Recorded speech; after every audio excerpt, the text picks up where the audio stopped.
Hello, everyone, and welcome to Gamer's Ledge. I'm one of your hosts, Mark, but tonight I'm a player, and I'll turn it over to our DM, John. Hey, hello everybody. Welcome to our game tonight. We missed a week last week. What happened the week before was there was a huge battle. Our heroes saved the city of Dnipro from the invading disciples of Destiny. Romanov showed up, one of the warlords, and said, "Hey, cool. I'm glad you guys are great. Hey, come be part of my gang or else." And the last thing we talked about was the following day, Arthur had invited our heroes to a war council to look at his map and figure out the direction ahead. And with that, I want to say hello to our players. You've already met Mark, so I'll say hello to Chris. Hey, welcome back, everyone. And then Daniel. Hey, folks, how's it going? And so with that, how is everybody? What's anybody have what's on your mind? What are you thinking? Looking forward to being back. Yeah. Yeah, looking forward to see where we'll go next. Who can say? You can say, John. Hey, what you guys do has always been up to you. All right. Always been up to you. So, so somebody talk to me. What's going on? What's Well, what do we think? my godfather is visiting me this week, and I'm glad he's not sitting on this game because it'd be weird, because I kind of stole his name from my character. Oh. Really? Mm-hmm. So his name is Orist? His name is Orist Wasselu. That is correct. Oh my goodness. I feel like we need to get him in here so we can meet the real Orist Wasselu. No, we will get zero playing done. He's an interesting guy, and he will talk for hours, so that's no good. I don't know. I kind of wish that would happen. Yeah. Gosh, I almost want to at least see a picture of him. It might change how I see your character. Yeah, that's what I'm afraid of. That's hilarious. That is hilarious. All right, so what's going on, guys? Talk to me. Tell me something. You just had a big battle. You're going to talk to Arthur tomorrow. What's going on? Well, I mean, I think we're going to have to try and take care of the Disciples of Destiny before we try and go for knocking Romanov off her chair, or Sokolov, or any of the other warlords. Okay, who's this conversation with? Z-Teach and Chris and Arthur at the war table? No, he said the war table's tomorrow. Oh, okay. Well, then Z-Teach and Chris, or Z-Teach and Sveta?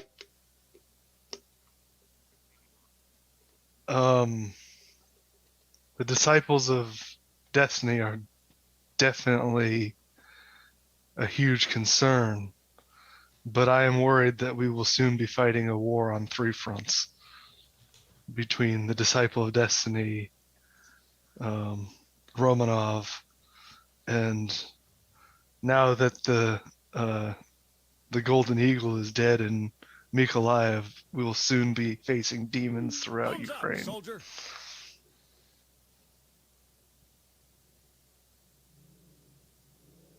Because he was the last threshold fighting them back. Well, and I'm sorry, I have a bark box that is distracting me. Did you say what we were the last bastions holding off what? The demons in the west of Ukraine.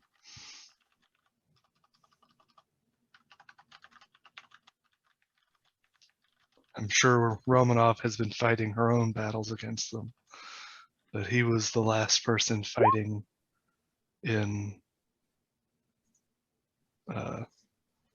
Orlov's territory.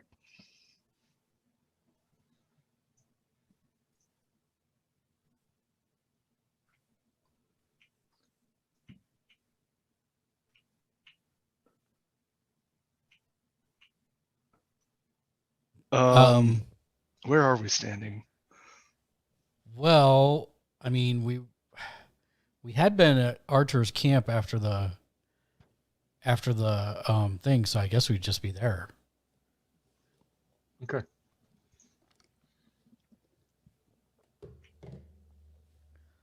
I don't know. I mean, where were we staying during the Hetman?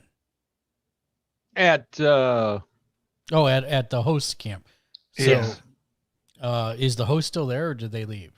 they're still there. Okay. I mean, it's literally, the battle's over. Archer, I don't remember you going to his camp. Actually, I remember. I thought that's where I was recuperating, was his camp at the. Oh, that's I right. was just about to say we went back to his camp to help That's right. Shinkansen. Yeah, you're right. Because I was a fishing lure for a while. You were a fishing lure. Sad. You're right. Okay. Yeah. You're all at his camp then. That's where you're talking. Yep. Good. And I mean, once I'm up and able to be cleared or whatever, then I'm gonna go check in with Yemlin.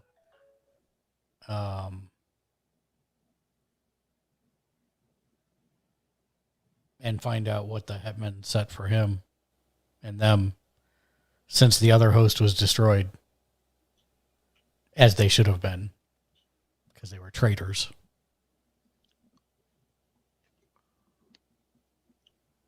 The Iron Host? Yeah, the Iron Host is destroyed. They were destroyed in that battle Yes, they were. because they turned on us, and were working with the Disciples of Destiny. That is true.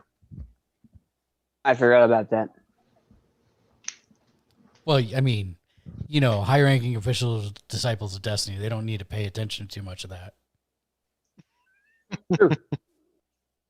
And really, normal concepts with flesh forces, they're kind of beneath anyone's notice anyway.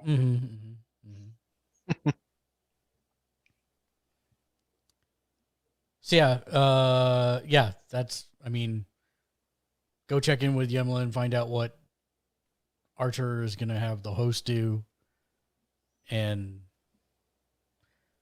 thoughts on the other, the destruction of the other host and all that kind of stuff. Find out what's what. Okay.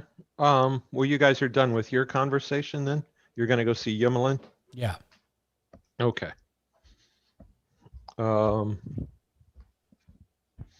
As you make your way across camp, and I assume it's the three of you together?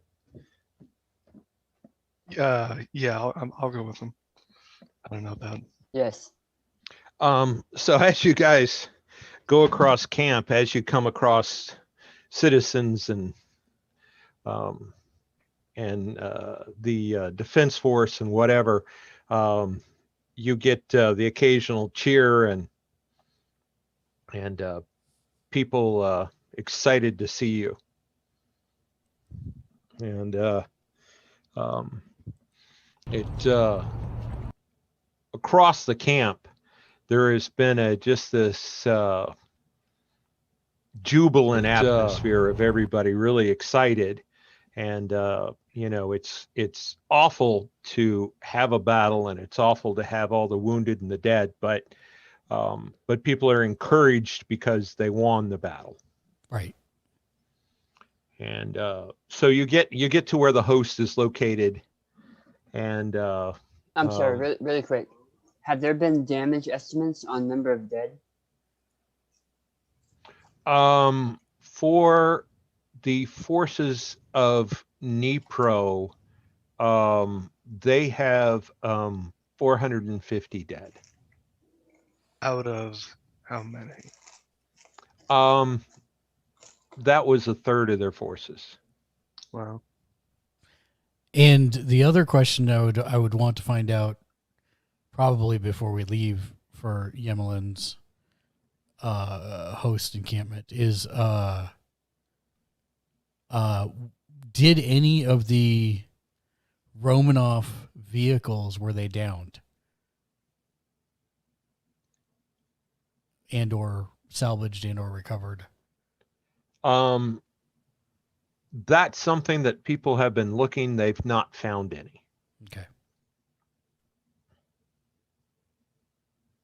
I might be able to recover one if we can get the pieces. Well, I have a feeling we're not even going to find pieces. Romanov did seem to be doing some cleanup on the way out, Yeah. so it wouldn't surprise me. But hopefully we'll be proven wrong and they'll find something. So you get to the host and they take you to Yemelin. And where did I put that picture? I haven't used that picture in a while, actually. Huh. I was going to pull up the picture of Yemelin and all of a sudden I can't find it. Oh, there it is. I think he's in there. Yeah, there he is. Yeah. There he is. Who is the creepy guy to the right again? No, that's Yemelin. The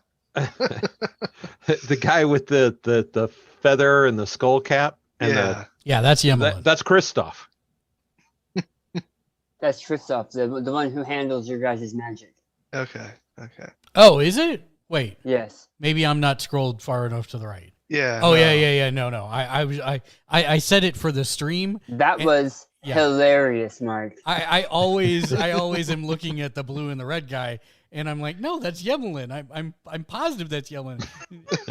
And then you're like, oh, he's got feather in his cap. I'm like, yeah. And then you're like, creepy guy. And I'm like, what? Yeah, That's a little racist, Chris, but okay.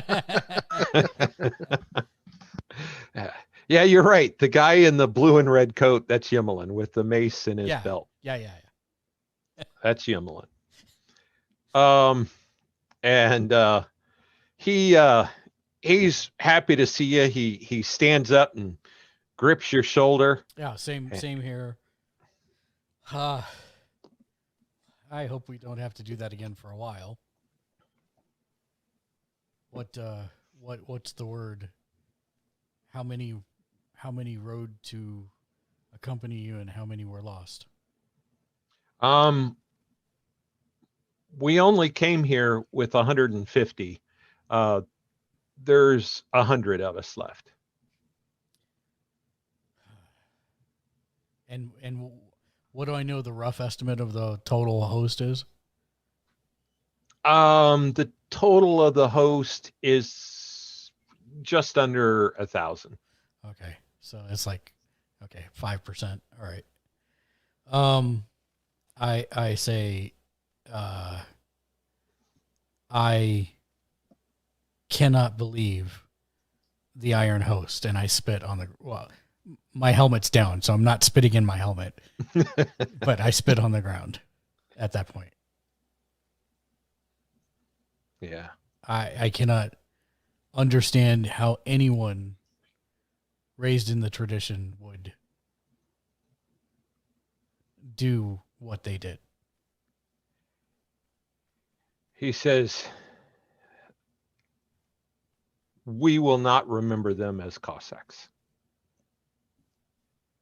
I nod. They obviously were not Cossacks. They were traitors. Yes. What will the host do now? Has Artur asked anything of you? Not yet. I've heard that our Hetman will speak with us tomorrow. He's called a war council. Yes, we will be there as well. Good. On the one hand, I wish it had been you. On the other hand, Arthur is not a bad choice. I think it was a good choice. I belong with the horse and with the host. I'm sure they could widen those halls to let horses go through. Well, I haven't heard where he will make his capital. This business with Romanoff already, and then the Disciples of Destiny and the demons, there's a lot. I'm sure that will all be discussed tomorrow. There is a lot. But rebuilding a country, no one said it would be easy. Very true. Very true. He says, is there something we can do for you? Actually, I was going to ask if there was something I could do for the host. Not now. Not before the council tomorrow. No,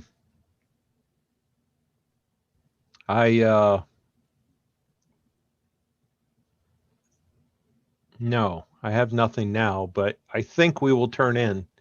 And it is getting late. Just before you do, I want to make sure that it's acceptable to you. I don't know if the Hetman plans on utilizing myself and Sveta and Z-Teach in the war effort, but I have a feeling he's going to call on us to do so. Is that acceptable to you? Of course it is. I just wanted to be sure. Of course it is. Yes. Thank you. Yes. I expected as much, and he says, you serve all of Ukraine now. But my heart lies where my heart lies. As does mine. I clasp his shoulder again, say, sleep well. He nods, grabs your shoulder, and heads off to his tent with his bodyguards. So, anything anybody want to do before tomorrow?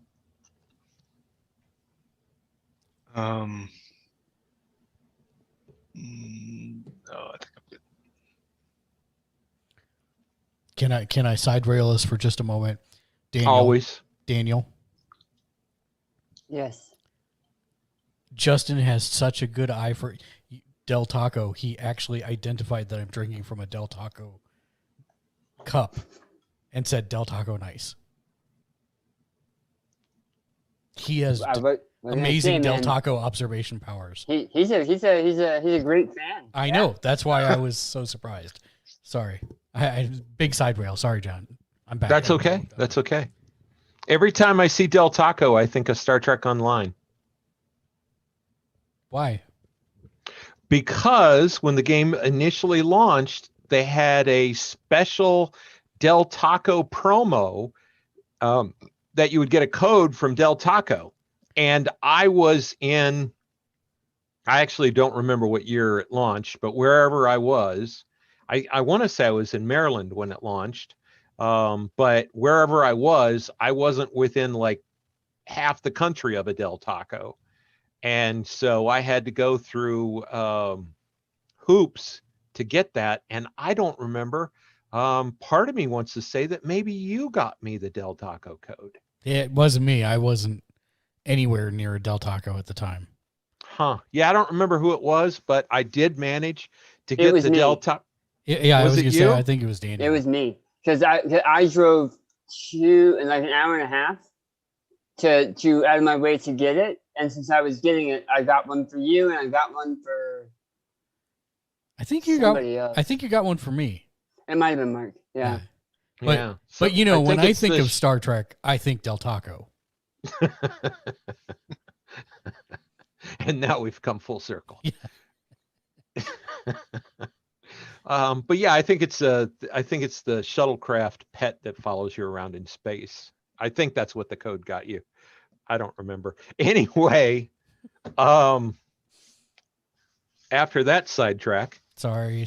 No, it's fine. It's fine. Nerd memory lane is always worthwhile. So anything anybody wants to do before we go to bed?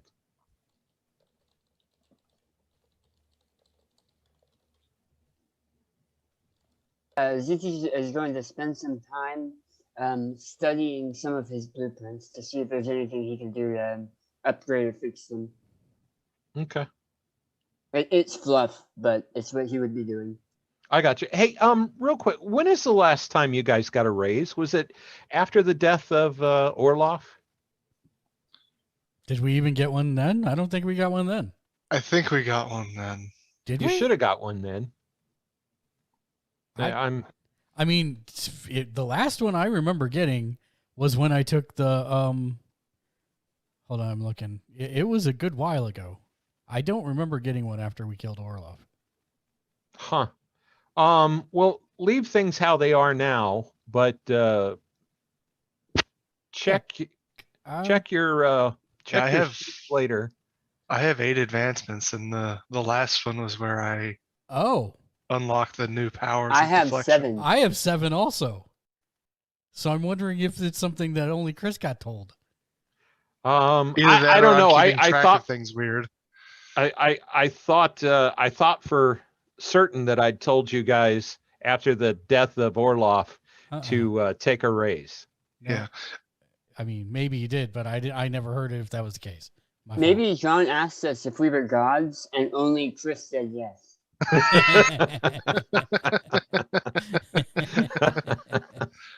But only some of the time. Because I'm pretty sure the last thing I used a raise on was to raise my... It's one of the skills that I kept having to use. Okay. Well, let's not worry about it for this evening. Okay. But between now and next week, go ahead and make sure everybody is at 8. Okay. And good. So I'm taking the silence. I'm going to assume that means that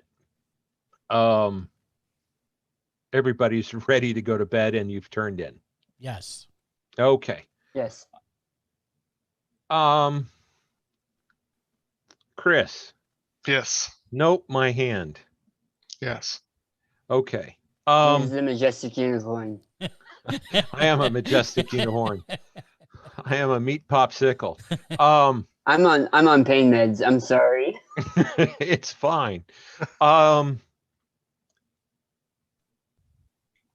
If Sveta were to have a dream in her sleep, would she share it or not?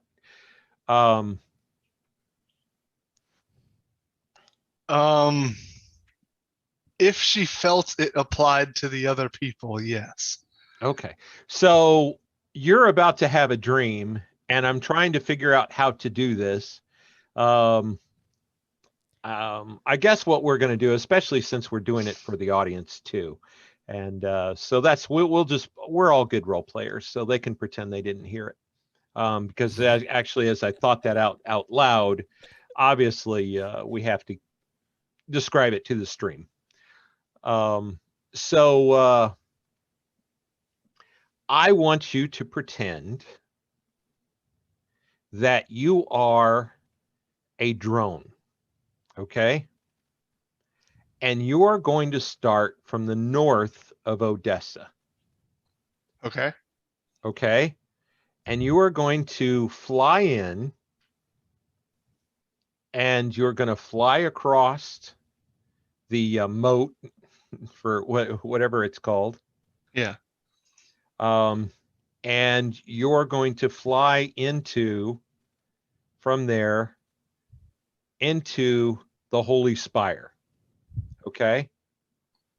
Now, here's the catch, is I'm going to occasionally interrupt you and make corrections.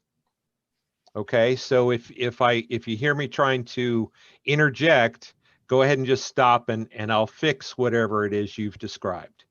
So as you are, and you're not a drone, I'm just trying to give you Yeah. a way to visualize what I'm trying to have. Yeah. But just fly in that way and tell me what you're seeing. And Okay. oh, by the way, this is your dream. Okay. So outside of the moat, you notice that the ground is perfectly level and smooth. Just 1 second. Hey, Mark, I don't know if you want to pull up the map for the viewers, Uh, or if we'll just go with the description. I'll leave that to you. yeah. Go ahead and work on it, Chris, and I'll try and see what I can do here. Okay. Do you And want me maybe to some- explain why things are the way they are, or just No. explain how they look? No, Okay. just how they look. Okay. So everything outside the moat, like there are no hills. It's perfectly flat, perfectly smooth. Inside of the moat, It's You not can- quite smooth. okay. There's dead bodies Yes. Yeah. and spears and weapons. Oh, Recently dead bodies. okay. Okay. Go on. But I just mean terrain wise. I'm just amending what you said. Okay. In okay. your dream, there Okay. are dead bodies on your smooth ground. That's interesting. Inside the moat, you do see some more like hills and defined. Wait. Okay. Tell me about the moat.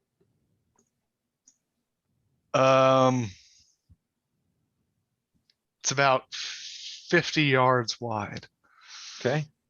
And it surrounds the entire city of Odessa. It surrounds the entire city of Odessa. And it goes from one end goes to the ocean and the other end goes to a river. Correct. And what's it filled with? Water. No. Again, you're dreaming, and Yeah. it's full of blood. Oh. So go Okay. ahead with your description. Um. So it's So- daytime in your dream, by the way. And so, as you fly in, what's the city look like? Is it this bright, shining tower you see in the distance? And then as we move closer, we go across this moat of blood, apparently. But yet in the distance, we see, keep going. So just inside the moat, would be farmland, and then Burnt ground. yep, and then as you would see Odessa in the center of the moat, and it would be The ruins. like a The ruins of Odessa. yes, the ruins of Odessa. Again, your dream. Yeah. So go ahead and tell your way. I want people to hear Okay. your way. So in its prime, it would have been just a gleaming city of marble and gold. Just thick slabs of marble walls, just things that look impossible for humans to have created. Just a truly divine city. Ruins. It looks like a hellscape. It's a ruins and rubble and fires everywhere. I assume all the white marble is now smoky. No. Describe it your way. Okay. People need to hear your way. Okay. I'll do the correcting. Yeah, and my way is how it looked in its prime. Well, how you think it looks now? Yeah. Okay. Okay. I'm just talking about a dream. Yeah. Okay. Well, So tell me. How it looks now is like a hellscape because it's been invaded by demons and What makes you say that? that's the lore that her father would have told her. That's what made the city of Vohansforoga fall. I'm confused here. Let's back up here. Okay. I thought that the spire and the city today, right now, we're just fine. The spire is fine. The city around it is not. Do you have that on your little thing here? yeah, if you click on as the cataclysm ended and things melted, the citizens of the Oh, once city great city is left. all but ancient ruin. That's why I was confused. I'm sorry. I thought it was currently just a beautiful city. No. Okay. All right. I'm sorry. Go ahead. Um, So the only change from today, so the only thing that's changed from today is there's bodies on the fields, your moat's filled with blood, and there's fires throughout the city. I'm sure that right, at some right. point you've put the fires out. Okay, keep Yeah. going with your description. Okay. So the city's in ruin, and at the center of the city, you see a huge spire, which it looks like a cathedral. I don't know if we can get the picture of it up somehow. Yeah, that's But up to Mark. If you click on it, there's a picture. Yes. Yes, it's up. The Holy Spire. yeah. Yeah. So that's what you see at the center. Except And imagine it's it older. and it's fine. It's beautiful like this. Yes. Yeah, for Okay. the most part, yeah. Okay. Actually what you see in your dream is it looks coated in filth. The golden ball isn't on the top there. And matter of fact, that spire looks like a giant smokestack that is just belching an incredible amount of fire and smoke. Mm. And as you get closer, you see how there's that. Where's the entrance? I'm assuming it's the bit to the right. Yeah. Okay. And so as you kind of hover in, you kind of move to the right and you start to enter that way. And what's it look like in there? All the walls, so there would be a row of anvils down the center aisle. Okay. And all the anvils would be surrounded by smithing tools. And Kuznaya? And Kuznaya, yeah. Okay. And the aisle would lead up to a giant golden altar. And behind the golden altar is a huge, like, immaculately crafted forge. And legends have said that the forge used to be a portal to the sun itself. And that was the forge that all the Kuznaya used to create their deadly weapons. In your dream, as you enter where you see all those anvils, you see Kuznaya at the anvils. And they're hammering out twisted, vile, disgusting weapons. But they're doing it. It's very difficult for them to do it because they're chained. They're in these dark, red, almost black chains around their arms and their legs and their necks. Can you please describe Kuznayas? So I do want to clarify one thing. For dream purposes, I guess this could work, but there would not be Kuznaya there now. Sorry. There aren't Kuznaya at your thing? No, there has not been a Kuznaya for a very long time. Okay, and now we've used the word like 6 more times. Can we describe what a Kuznaya is? Describe a Kuznaya first. So a Kuznaya would be like Sveta, somebody who is just your metal huge. Form or your human form? Human form. They all have metal skin, but it looks human. Okay. And I knew it would just be people who are like 7 feet tall, jacked. Yeah, it just looked like 7 foot tall, really muscular humans. Yeah. Visually, you can't tell what their skin is made of. Two Yeah. arms, This two looks legs, like and one skin. head. Yes. Okay. Yeah. With the extra hammers, I wasn't sure if we were talking multi-armed. No. The multi-arm is like a godly invisible arm. It's a manifestation of Svarog. Yeah, Awesome. and Thank you. Yeah, and it's invisible. Yeah. So So okay, I got you. Well, this is what you're seeing anyway. You see chained Kuznaya that's fine. Yeah. hammering at their anvils, and all the way up, and then the final huge forge at the end.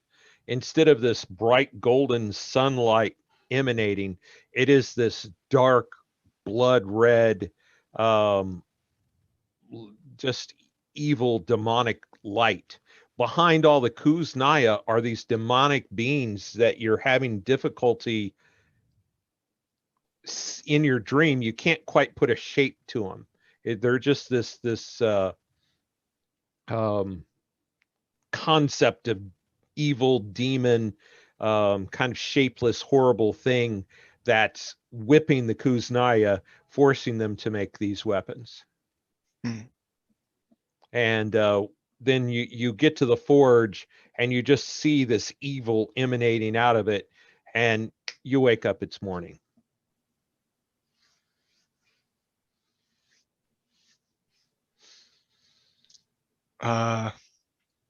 And I should have read your descriptions more carefully. It's okay. And that all still could be possible. I mean, she hasn't been there in a long time. Who knows? Kuznaya could have been created between now and then or whatever. Yeah, so I would have woken up in like a sweat, of, just knowing something awful has happened. And she would have seen this as a vision from Svarog telling her that she needs to go to Odessa and find out what's wrong. So I would get up, I would go and grab Mark and Orest and Z-Teach and tell them of my dream and the horrors that I've witnessed, and tell them that I feel a great feeling of dread and doom, and that we must go and find out what's wrong, or else we might be having a war of demonic epic proportions on our hands. We needed to go that way anyways. Where are we right now, actually? Yeah, We're Dnipro. in Dnipro. I know, but I can't find Dnipro.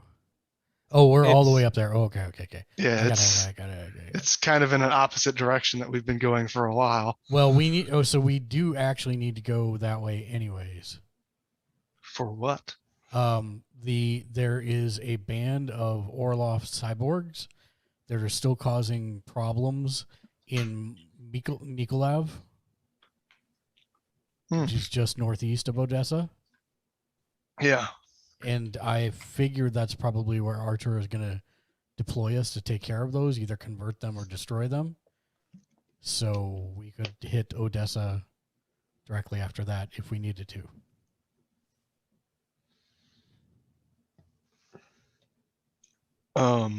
And if we mention that I don't know what's wrong with Odessa, but but if we mention that the Kuznaya had a vision, yeah, then I think he will hear that. Yeah, I would feel a lot better at least investigating the issue. I mean, what exactly is in Odessa? It's the location of Vohan Svaroga, which is the ancient city that the people who believed in Svarog built. Back in the Cataclysm, when the glaciers began to encroach, people flocked to the city for safety. And legend, they don't know whether Svarog was already there or Svarog came as a answer to the people's like cry for help. But all that they know is that he came at some point, and a cathedral was erected in his honor, and he lived in the cathedral, and his holy light and heat melted the glaciers and kept the entire city at a safe temperature. And that's when the Svarogite culture began, and Kuznai were formed, and they studied and learned blacksmithing of godly proportions and created the entire holy city as it is now. See, I use the back of my hand to paff Z-Teach on the, front of the shoulder and say, look, it's your first holy quest. Z-Teach doesn't seem to understand. He cocks his head to the side like, what are you? And then goes back to paying attention. Well, I point to Sveta. She's made from the will of the gods. And Whose gods? Svalrog. So you're saying she's a mythical creature? Correct. No, she's not. I mean, I've noticed that her skin is like metal, but I've also seen plenty of DBs that have similar ideas and fates. She may be descended from one, and that one may call itself Svaltarg or Boglarg or whatever you said, but I don't think it's a god. See, it's your first holy quest. I agree. This quest is full of holes. But I know enough of you and the people who respect you, Sveta, that I will follow you to the ends of the earth. Oh, that regardless of Thank who you. you think you are. Wow. That just might be Odessa from the sound of this. Speta, With it- I'm going to give you a Benny for the description, and Thank you. C-Teach, I'm giving you a Benny for that. Whether you think he is a god or not, or whether you think he is a DB, he is a being of great power who existed here before the cataclysm. So let's go find out what's going on. But first, the War Council. The War Council. So when you arrive, when you arrive, bam. So, when you arrive, let me open something else. There we go. So, most of these men are there. And I'll go through the list again. As Sveta mentioned, that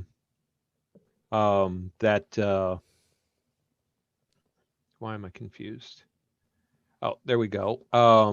Nicola Burkett, Golden Eagle, is dead. Danila Savenko is here at the War Council. Igor Gravchenko died in the fighting. Dmitry Greshuk is at the War Council.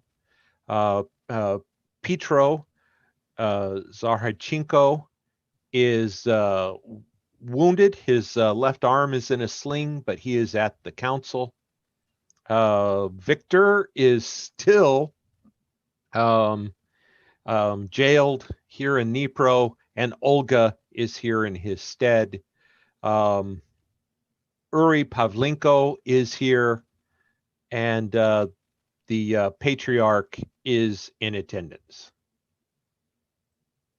I'm sorry, which ones were also dead?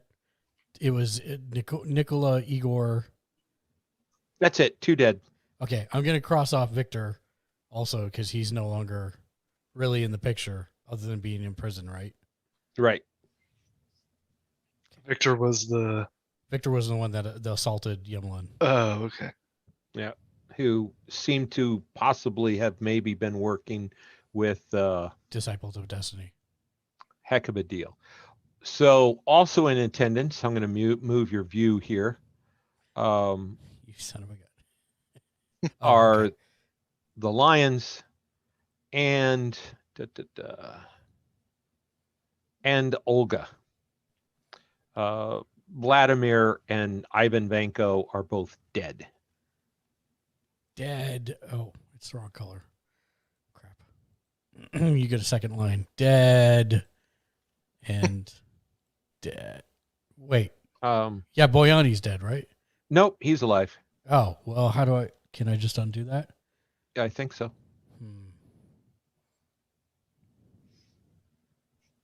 Danny, you remember how to undo? I can't seem to undo the line. Undo what? I drew a line freehand. Is there a way to get rid of it? Oh, do I just... Oh, okay, he got it. Freehand. So Boyani and Olga are there. Okay, but Vlad is dead and Ivan is dead. Yep, I'm going to go back to the big picture. Boop. There you go. Okay. And your drawing's still there. Yay. Okay. And actually, there might be a third stop on this trip. Mariupol is the one that's just inside, right? Mariupol? Yes. Yeah, that's the one we were. That I think. Yeah, that's the one that Uri Pavlenko is. Well, that would actually be the wrong way. It would be, yes. Yeah. So maybe on the way back.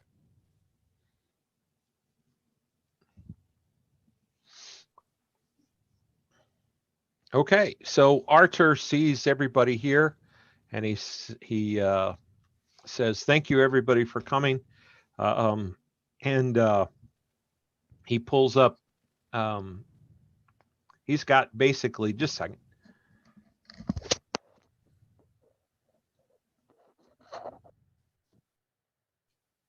Bless you. Sorry, I had a tickle in my throat. I didn't want to cough on. So he brings up, basically he's got a table with a digital screen in it, kind of like the table in front of you, Mark. Yes. Except a lot more high tech, more metal looking. And he brings up a map that if you bring up our Rifts map, it looks like that. And he points, and what he tells everybody is he says, I want to talk about the condition of Orlov's territory in Ukraine. He says, if I'm going to be Hetman, we need to know what's going on in the territory we've just won. And so he says, to the west, he says, past Odessa, he says there is a huge territory ruled by demons. And he says it was Orlov and Orlov's men that held them at bay from invading into Ukraine. I reach over very quietly to Z-Teach and I go, demons. He says, DBs. we don't know if those forces are still there, and if they're still there, if they're organized. We don't know what's going on, or how they're being supplied. Orlov's method were to rule cities and towns with an iron fist and demand tributes, and certainly there was a practical reason for that, but um, the result of that, was not good to the people of the villages. Somehow we need to find a way to, if you can excuse me for getting off topic here, we need to find a way to supply our forces, and we're going to need the help of the towns and the villages to do that, but we need to do it in such a way that we're not terrorizing the people. And so that's the first. We don't know what's going on there. We don't know.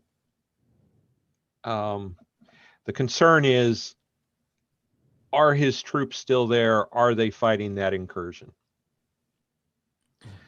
Just north of Nikolaev, we have reports that that there is a cyborg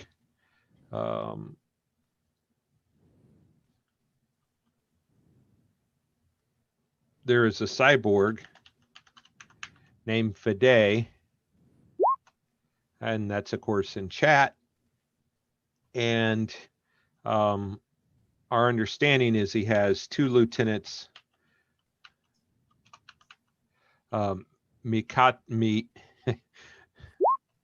Mikita and Oleska are his two lieutenants, and they are terrorizing the villages there and making things difficult. If we continue to the east, everybody knows we've just had a battle here in Dnipro against the Disciples of Destiny. He says, Donetsk, we've mostly pacified.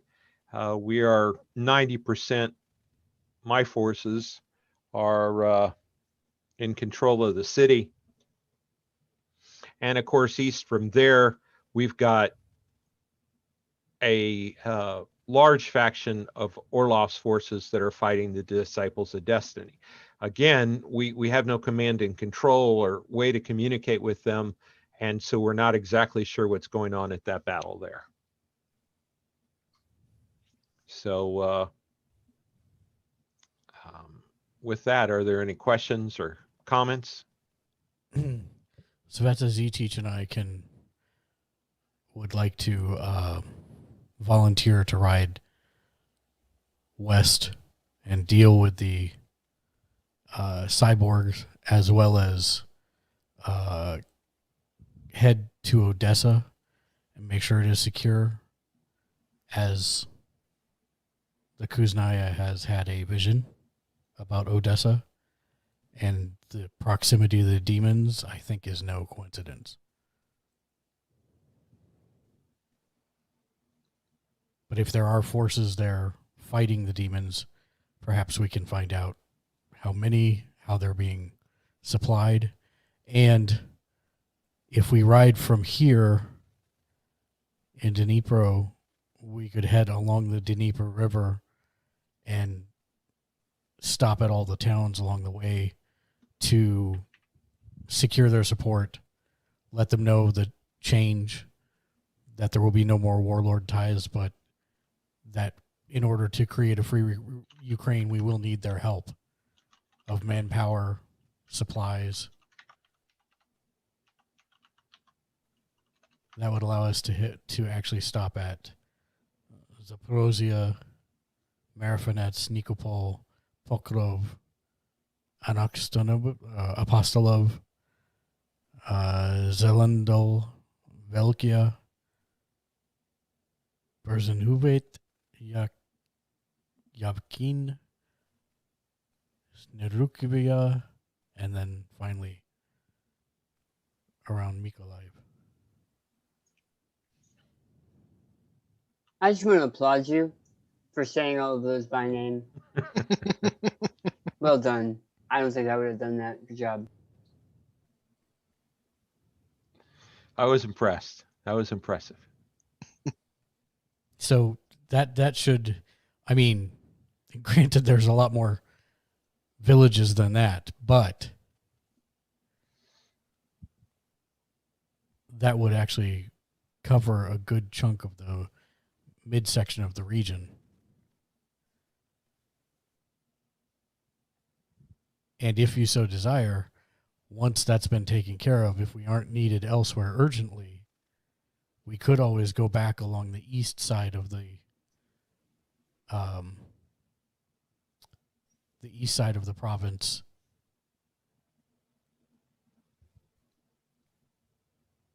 and see what the situation in Mariupol is. Oh, Mariupol. Mariupol, sorry. Well, Uri speaks up, and he says, other than being ruled, it actually, the city is fine. It just isn't Ukraine. It's Oleg's. Right.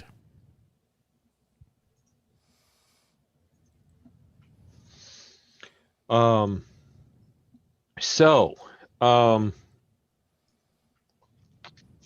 Yemelin says, as far the thing the host is going to be good at is what he suggests is going to be scouting. And he says, as far as straight up force on force battles, that's not going to be where the strength of the host is. But what he can do, and what a good use of the host would be, sending out parties for scouting. And he suggests that he can send a number of scouting parties up towards the battle to get reports and eyes on to see what's going on there. And Archer has comm gear that he suggests he can give to them so that, it's not actually horses riding around carrying letters and stuff. So him and Yemelin agree to that plan. How much of the host would that actually commit? Just out of curiosity. I mean, I would know kind of how many folks we have. Yeah, Yemelin suggesting parties of 5, and he suggested 10 to go up towards that line. So that's 50 guys. Right. So I would speak aside into Yemelin's ear.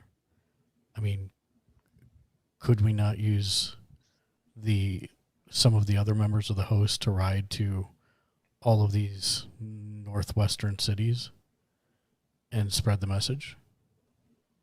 I don't want to thin out the host too much, but it seems like we could cover a lot more ground more quickly than others could. He agrees to that. So then I'll defer to him bringing it up like it was his idea. Yeah, he brings that up to Archer. Archer agrees. Smiles, great idea. And Archer's main forces are around Donetsk. Mm-hmm. He currently has 1,200 men. And so it brings up, he said, Orlov had a huge number of forces. And he says, one thing he says as Hetman that is on my mind is we need to keep his forces. We need to find a way to, if they are willing, bring them in to our fold. And I understand, many of them have done horrible things, but we need to find a way to get past that. And we need to find a way to change how they deal with Ukrainians. He says, nothing we can solve this morning, but it's something that we need to find a solution for. And so please keep that in your mind, and I will appreciate any advice you have. Do we have any shot callers?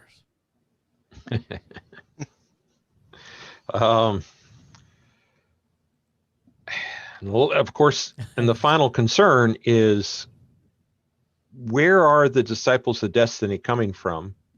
Who's arming them? Are they arming themselves, or do they have factories? And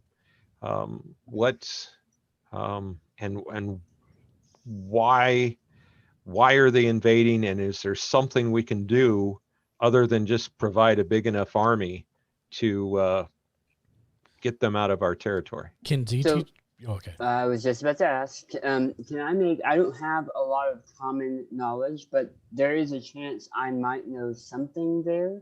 Can I make a smarts or a common knowledge or? Yeah, I you should can have make taken a, something tell me what question you're trying to answer. Give me a question. Let's start with, do I know where any of the factories are that would be building the stuff that the blueprints that we were in charge of? Make a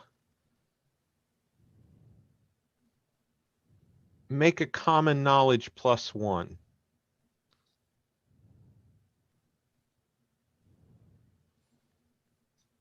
Survey says I will Benny that for him. That's because they still have a wound. Hold on. Oh. Well, it's still not a success. Well, with a +1 it is. Because taking away the wound would make it 3, and +1 would be 4. Oh, I see.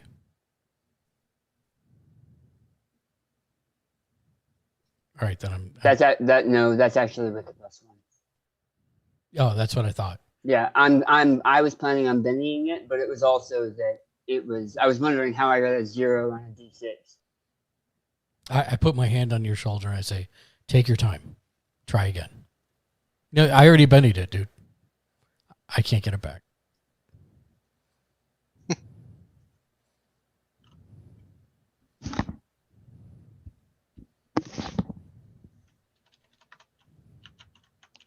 Did you roll again? He did not. I think he's still trying to fix his stuff. Oh, I gotcha. Okay. I was looking at a.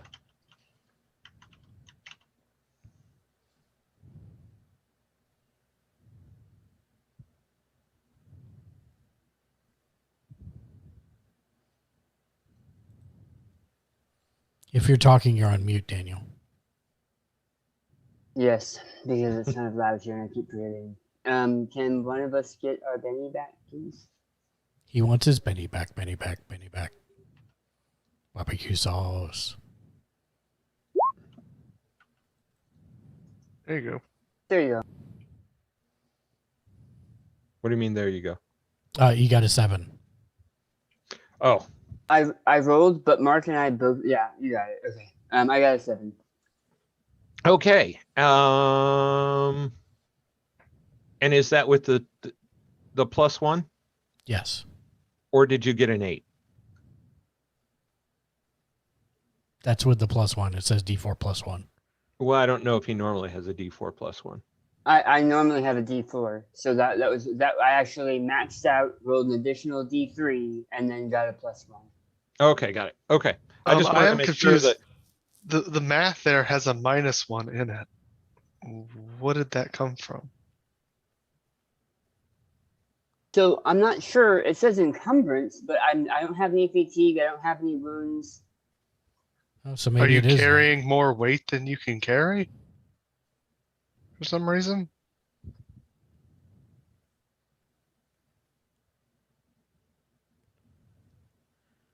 Trait is that plus. Yeah, you have -1 for either distracted wounds, fatigue, or encumbrance. Yeah, I think it should be an 8.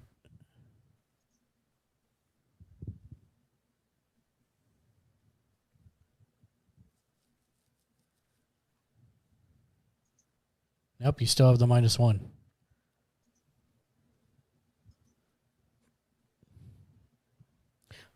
So short form is he did roll an 8. I don't know I'm why just trying. I'm looking at his character sheet, trying to figure out why. Yeah, why is it showing encumbrance? Mm-hmm.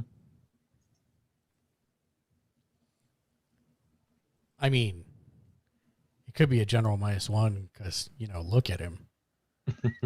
That's fair, but I still want to see it on the sheet. Yeah, no, I hear you. Love you, Daniel. I'm looking at the weight thing.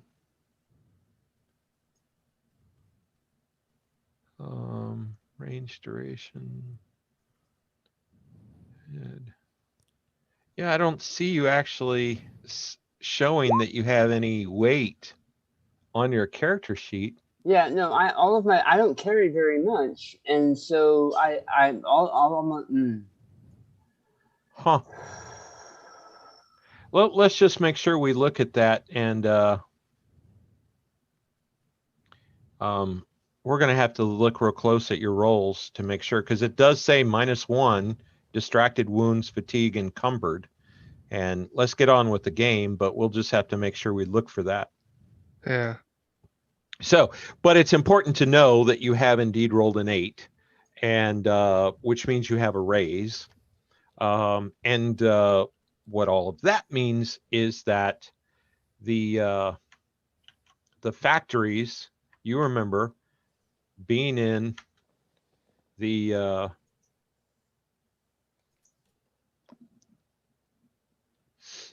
city of Lipetsk. And for all those who speak Russian out there, my apologies. I had to reset a lot of things, but apparently it didn't take. It looks like it's good now. I will pass that information after thinking really, really hard on it. And I'll actually, Ziki will actually pull out a notepad and be tapping it as if it's a nervous tick with his eyes closed, as if he's filtering through information that he has stored in a very specific way to find this information. A mind palace, if you will. That's what I was about to say. Do you see that for your notes there, Mark? Lipetsk. Yes. Yes. You remember there being factories and matter of fact, more than factories, because factory would only describe one of the focuses, and that's the town that has the production facilities for all of the branches of the disciples.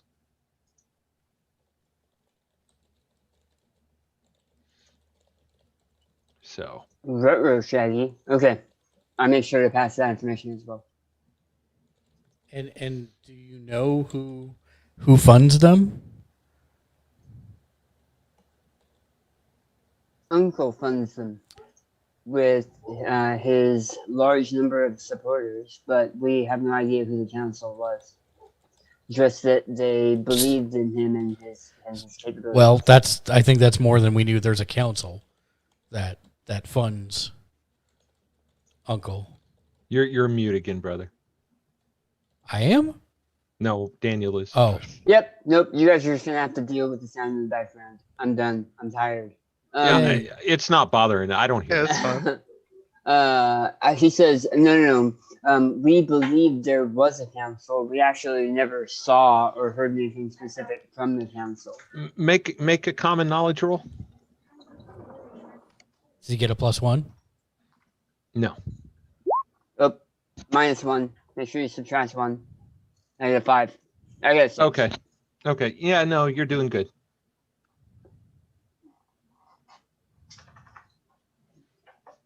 You're doing good.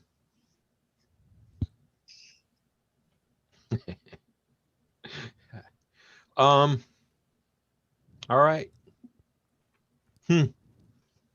Archer scratches his head and kind of wonders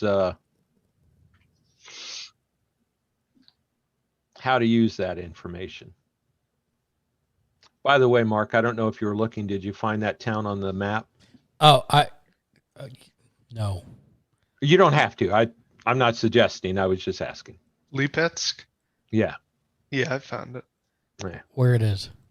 It's north of the red triangle. Aha. If Yes. you refresh your page, I marked it. I refreshed my page and it is now marked. Well, how about that? God help it. It's marked now. Yeah, it is. Perfect.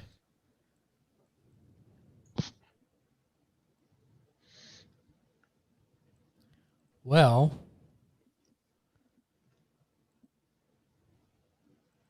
does Arthur seem receptive for us heading southwest? Yes. He liked that idea. He says, if it's okay with the council, and Yemelin laughs and he says, okay with the council. He says, you're the Hetman. We don't need to be okay with things. He says, but I appreciate your point of view. But remember, you are the Hetman now. And Arthur grins, but you can see he's not sure quite how to take that. But he says, fine then. He says, he motions to one of, actually, who does he motion to? Because I know who that is. He motions to Petro, which again, Petro was one of the 12 that fought with you in Donetsk. Yes. And he motions, and Petro brings this tube, basically. Imagine if you've ever seen like a large tent in a bag, right? Mhm. It's kind of what it looks like. So he brings this thing that's about 4 feet long. It's about, if people can see me, it's about this big around. Mm-hmm. So maybe 6 inches in diameter. And it's a very large black bag. And he says, not only is your trip something I agree with, it was something I hoped that you would do. And he says it encourages me that you foresaw and anticipated my thoughts and suggested what I was going to ask of you. He says, but I do not want you to go as Orist and Sveta and Zetich. He says, I want you to go as my Hetman, or as my emissary. As my emissary, he says. Done and done. Yep. Are in charge of the country. Yep. Stop talking to me now. He says, I want you to go as my emissary.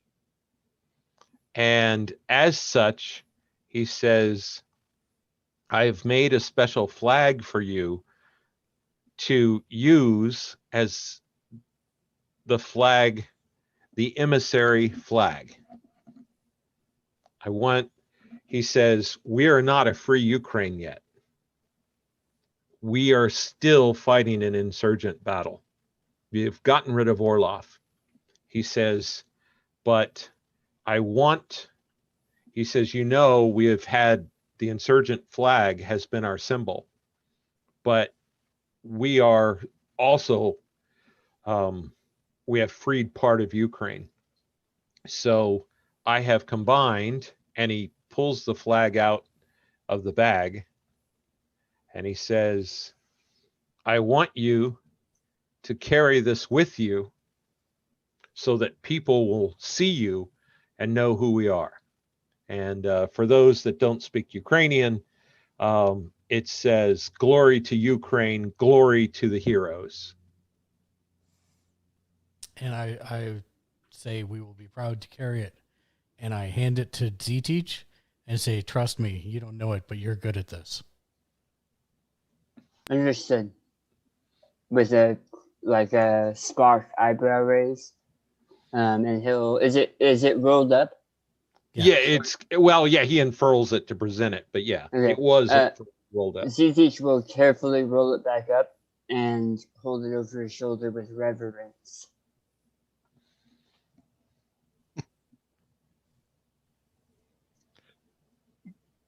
When you said you're good at this, Archer kind of gives you a look like, huh? If I remember, was Z-Teach the flag bearer in the flashback thing? No, Wasn't Who he? was? no, he was the sniper. Oh, that's right. Oh, it was Sveta, wasn't it? Yeah, it was. Oh, my Who bad. was I? Mm-hmm. Yeah, I wasn't there for that, so I don't really remember. Yeah, my bad. You're right. He was the sniper. What? But do you even have a? He doesn't even have a gun, right? He just has an SDC gun right now. Who has Z-Teach? Yeah. Zitich has a revolver. Am I on mute? No, you're not. Oh, Zitich has a revolver that he can empower it through techno wizardry to be MDC. Right, but That's my interesting. point is that it is a close range weapon as opposed to a sniper rifle. True. So, yeah, you can still do that and carry a flag. Yes.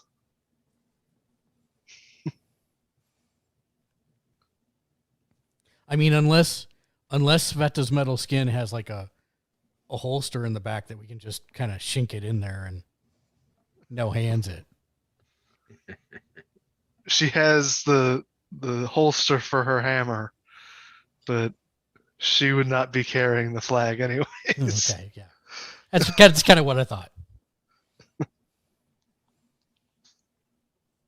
And I'll fight alongside armies, but I won't be their bannerman. right, yeah, no, and when Arthur looks at me about that, I will say, never mind, long story. He just shrugs. And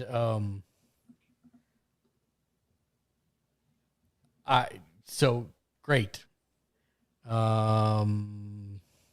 It's still early morning, right? Yeah, it's about 10 o'clock.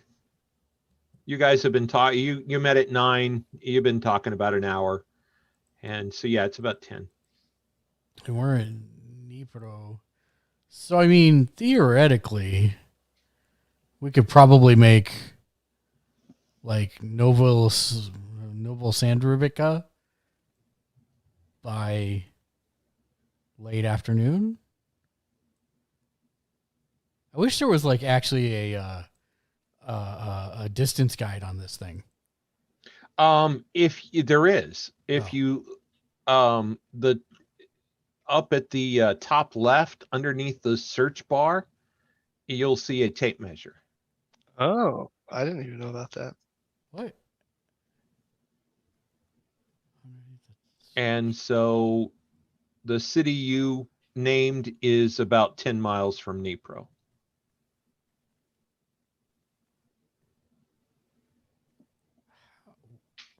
All I see is Could map easily make- map legend, the map legend button. Oh, John, is that because you and I can edit the map? Maybe.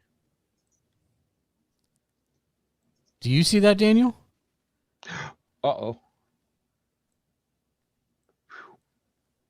What? To the measurement Yeah. on the Roll20 window? No, on the map. No, I don't have the map. Oh, open.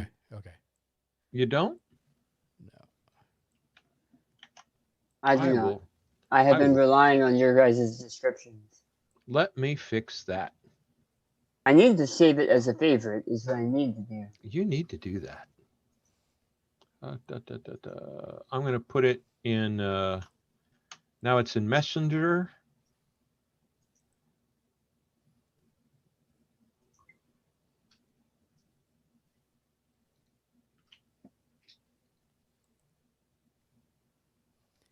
Map details? Nope. Did you get that, Daniel?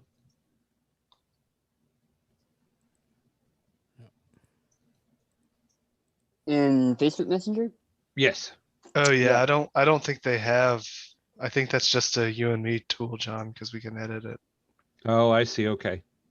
Apologies, No, guys. that's all good. So yeah, So I that's mean, 10 miles away. yeah, 10 miles would be a decent ride, but still an easy ride for the horses. That's true. So we can start there and then. Actually, I guess I wasn't zoomed in enough. There's a whole lot of towns between here and there. Yeah, that's Google Map. I can't edit that. A lot of Ukraine's been wiped out by the cataclysm. Right. So don't expect all those towns to actually be there.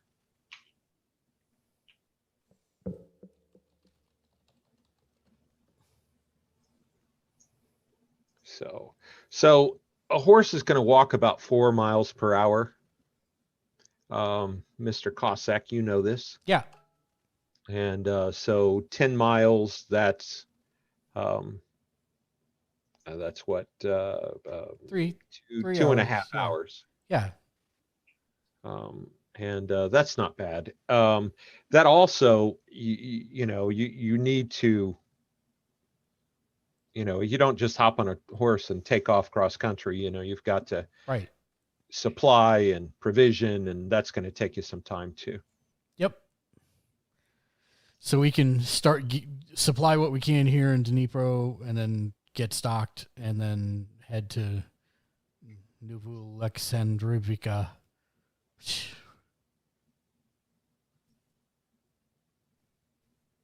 Where are Yeah. you going? You changed the town name? No, that's still it. Novo Alexandrivka. Okay, yeah, there. Okay. Yeah. Great. You know what I'm going to do is I'm going to open up another Google map. The problem, because I can edit the map, Yeah. it's difficult for me to move the map Yeah, when so I get zoomed in we don't have that because problem either. Yeah. because it starts moving the overlays. Yeah, it doesn't do that for us. I see. Hmm. Yeah, it's very difficult for me. Do you have that problem, Chris, when you're Yeah. zoomed in? Yeah, it's hard to zoom out and move around. Yeah. I wish there was a way to like lock things in place. Let's research that between now and next time. Yeah, so I Yeah. figure I can't. I mean, if Dnipro to Novo Alexandrivka is 10 miles, then You were doing so well. I gave up. You were doing so good. Yeah, I know. So if that's 10 miles, then we'll probably head to Kamyane next.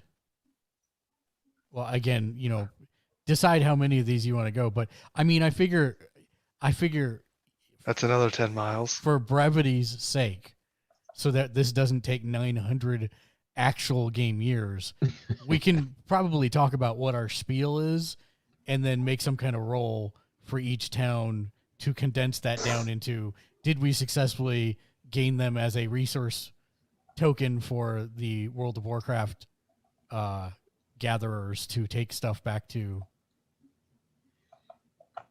you know what I'm saying? I gotcha. Okay. But what I might make you do is at least do it once. Oh, no. Yeah, I agree. Okay, so let's start with ending the War Council before we find ourselves halfway across the map. Yeah. And nobody else seems to have anything else. Artur asks, Sveta, Zetich, Oris, do you have any closing thoughts? Actually, can you switch back to the list of people? I can, and I will.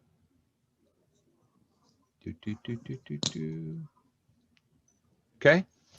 So now these Hetman, I mean, I surely would have hoped that somewhere in this meeting, Petro, Patriarch Mikhailo, Danila, and Dmitri would have talked about what they're going to give, lend, aid to the Hetman. So Danilo. Just a second. Here we go.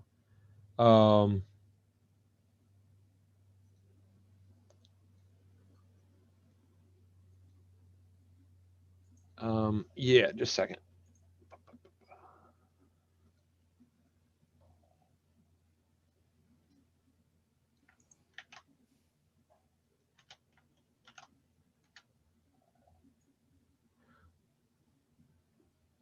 So yes, what you heard from Danilo was when he talked about the when Archer talked about the cyborgs causing the problems near Mykolaiv. That's near Kryvyi Rih, right? And so he was very interested in that, and even suggested that his first suggestion was that he would travel with you, but to his town, but he decided against that because he has an entourage and it would slow you down. He's going to travel in a lot slower than you are. Right. But he does promise that tomorrow he will have a letter of introduction for you, and that maybe before you try to track down Fide, that you can make a camp there in his city. Okay. So who's next? But did he promise any aid to? Oh, like, absolutely, men, absolutely. That stuff. Okay, that's absolutely. His city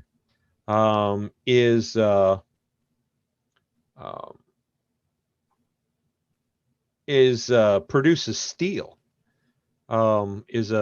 Is a steel producing city, and matter of fact, he actually looks at Sveta and says, I don't know. I understand that you have fantastic skills when it comes to metals. If you can do anything to help us, and I will mention you I will mention all three of you in the letter. Any help you can provide, as we provide the steel, because that's the resource, that's what we have that we can provide to the effort, is our raw materials. I will look at your production methods and see if I can identify ways for you to become more efficient. Yeah, he's very thankful about that.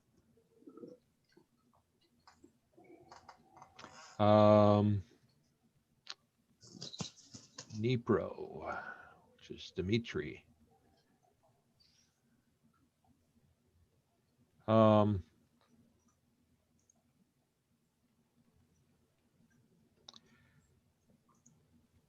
Dnipro is, Dmitry worked in the forges, and that's what Dnipro also does. Is it's a city of metallurgy. They don't have the raw production capability of Kryvyi Rih, but they produce a wider range of metals. And he says, of course, we will provide what resources we have to this effort. Petro has the ability to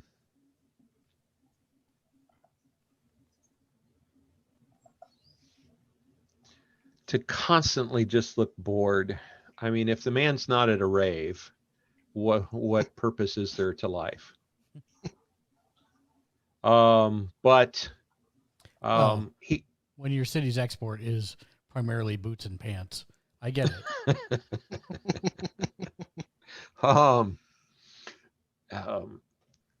the big thing that his city produces is it's a coal mining city, and that region and even under the city there are coal mines. And he says that as he has been doing under Orlov, he will continue to provide coal to Dmitri and to Danila so that they can produce their metal. And Yuri, that's difficult. I mean, people seems to be the one thing he would be able to. Well, Mariupol, he says what he's providing, and of course he's not providing it to, he wasn't providing it to Orlov. But Mariupol, they have shipyards and fisheries. And, he has to account for things. And right now, he doesn't know how he would be able to help. But if he can find a way, he will do what he can to help.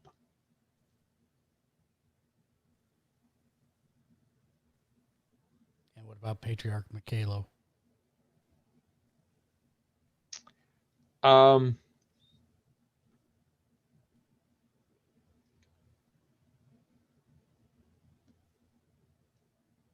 Other than prayers and leadership and guidance, he's not sure what, how he can directly help and how the church can help.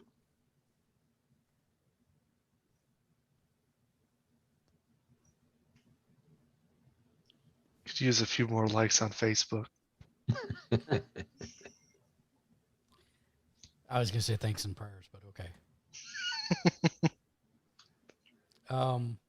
Well, all right. So yeah, I guess it's going to be provisioning. Olga. That's right. Olga's here. Olga's here, and that is Luhansk. That's Luhansk. Luhansk Is a industrial city, and they produce a lot of things. It's weapons, but also farm machinery. It's a city of factories, as is, by the way, Igor. His city is also a large factory city. And so you have the metals, the coal are going to Lugansk and Zaporizhia, where items were being produced for Orlov. And Nikolaev, oh, by the way, was a city that built ships.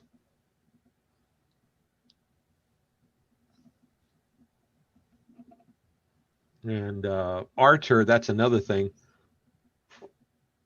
Artur has a letter, and he is going to send.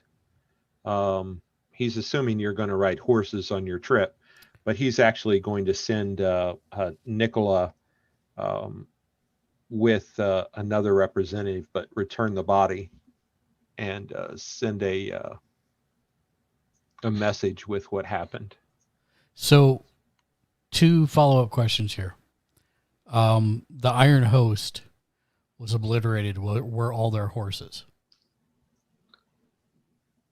No. Good. Most. Yeah. Do you think we could get 2, one for that would hold Sveta and one for Zetich? Because then we'd have cyber horses, which are a little different than horses. And we could cover more ground, go faster. I will leave it to Sveta, but Quite bonded to my horse. the horse that she's been riding has been growing with her. Oh, that's right. I forgot that it had been growing with her. I just thought the bow in its back was getting larger and larger. That's fair. All right. That's fair. But Z-Teach does not have a horse. If I am Yes, not mistaken. you absolutely. Absolutely. Or were there any flying vehicles?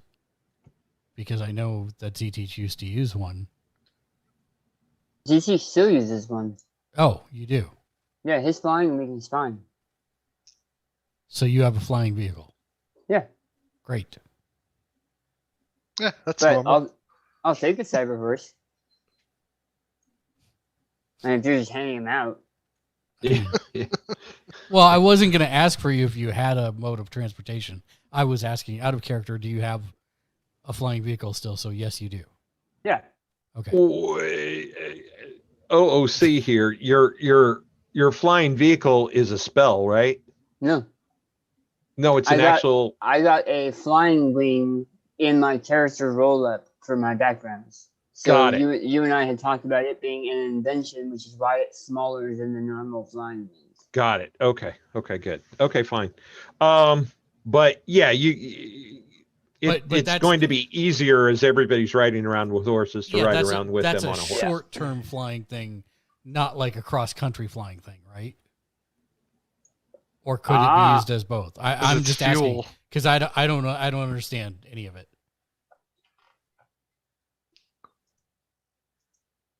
It doesn't talk about fuel, but I mean that's a logical.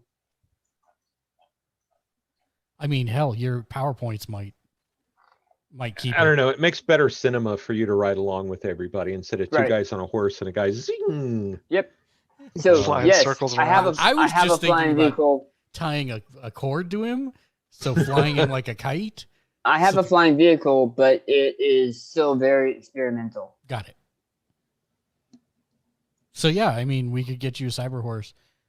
Then I would ask for a cyber horse then for ZT. Yeah. Okay. Done and done. Since ZT is a necromancer or whatever, could he beef up his own cyber horse? He can meld to it. Form of horse's butt. Yeah. Well, the metal parts. All right. So in the morning, Yimlin tells you that he'll have the horses ready at the host tomorrow. Oh, okay. Well, then we're going to spend the rest of the day shopping. So I hope that's what you wanted to do for the rest of the evening, because that's what we're going to do. Fantastic. What would you like? Well, I have a OOC question. Okay. Are we leveling up after all this with the Hetman and everything? Just to level 8. Oh, okay. Which is what we did after we killed Orlov. Right. So we are not getting another raise after all this Hetman business. Correct. Not yet. All right. Well, in that case, so I'm going to be really bad. I have no idea what we have for money, because we've kind of been okay the whole time, but we also haven't really been keeping track of it.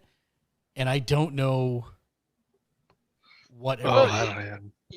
What you had in Donetsk is the last time you spent money, and I thought you weren't keeping track of that. I had some of it keeping track, but then I don't know where my last amount was. I know I had.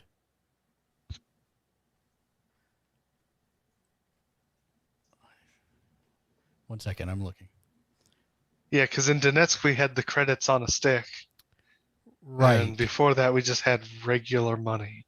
Right. I know. Yeah, but remember we retconned because I did a bunch of research on Riff's money, and I decided you just have sticks. Maybe I'm confused, because isn't our best friend the new Hetman? So don't we have kind of unlimited money? Where is our stipend? Just Should we say be getting paid to be the Hetman's Emissary? BRTCHs? I think we're riding around on our horses with this flag out of goodwill. I know. I get that. But still, I mean, I know I have 470 left on that stick. Okay. But I had 500 before that I have not spent, but I don't know if we are getting, do we get a paycheck? Do we get, I mean, I wasn't going to ask that in front of the entire gathered council, but I don't know if any of that's been intimated to us or what. Nobody said that, but if you need something, they'll do their best to get it to you. Okay. So what do you need? Well, obviously you need to restock on bullets. Hey, is this a good time to take a 2-minute break? Sure, it's a great time to take Sure. a 2-minute break. All right. I need to visit the small room. All right, let's take a 2-minute break. Well, let's take a 3-minute break. We'll be back in 3 minutes for those of you that are on Twitch that aren't subs. For everybody else, you just get to sit here and stare at our pretty faces. I'll be right back. Okay. So we need food. We need. I guess everybody's leaving but me. All right.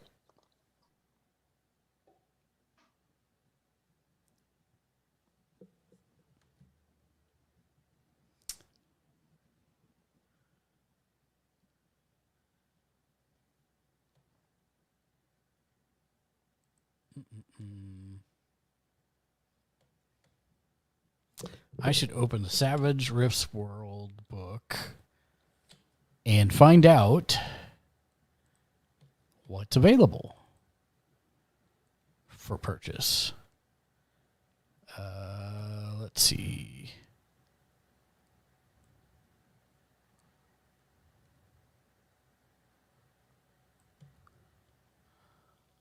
Well, I don't need rocket launchers or missiles, mines, grenades. I'm not necessarily even looking for something like that. I'm just looking for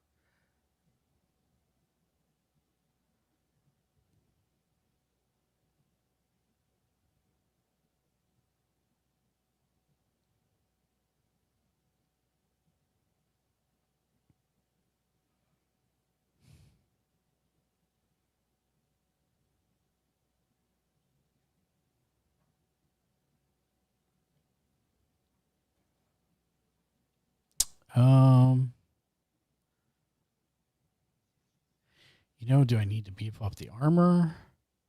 I don't know.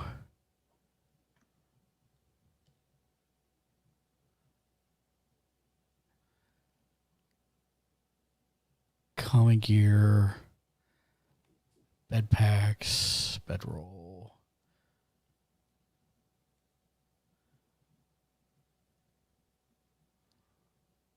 Hmm.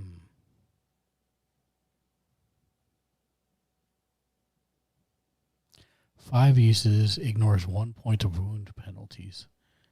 That's not super useful.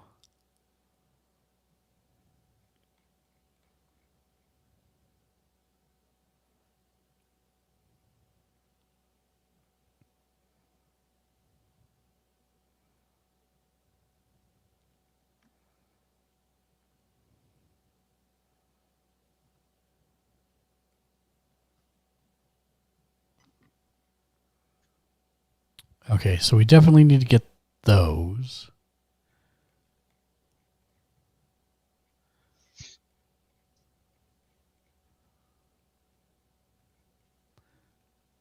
Who's back? I heard somebody back. Oh, it's Chris. Okay. I'm back. All right. Is there anything that you need? I need some more silver-tipped arrows. Oh, there you go. The good news is you're in a city with forges, so you can probably make them if nothing else. Yeah. I am back. Welcome back. Have you guys been discussing a shopping list? No, everybody left but me, so I've been looking through the shopping list. I can tell you one thing we definitely need, even though he's not here. We need a comms device for Z-Teach, because Sveta and I have them, but he doesn't. Okay. So that's one thing. Chris needs silver tips arrows, whether he Or needs. just silver, so I can Yeah. make them. They have silver in the city. They have the stuffs you need, but they don't actually have Right. that particular item. You'll have to make them. Yeah. I mean, obviously, I need bullets, but then I guess the question is, my dumb question of the day is, I don't know, did any of these forces from the Disciples of Destiny use futuristic lasers or anything? I mean, I am still with level 1 starting gear for ranged weapons, but at the same time, it's not like I'm hurting. But if I could find a Gatling laser, as an example, I'm not going to say no.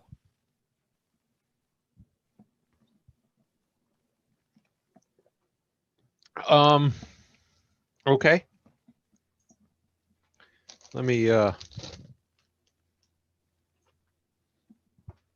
look at some books here.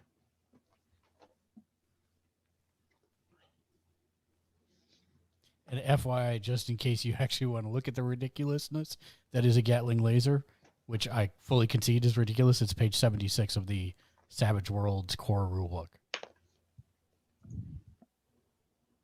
Oh, it's the core rule book, not the Yeah, no, I'm just looking Tomorrow at, Legion. I'm just looking at the core. I probably should I be looking at that one instead? No, probably not. Okay. Let me see. Are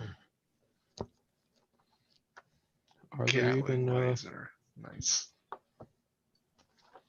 are there weapons in here?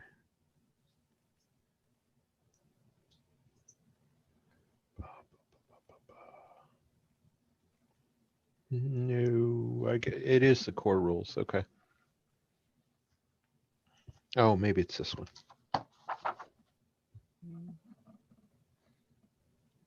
Yeah. So the Tomorrow Legion Player's Guide. Oh.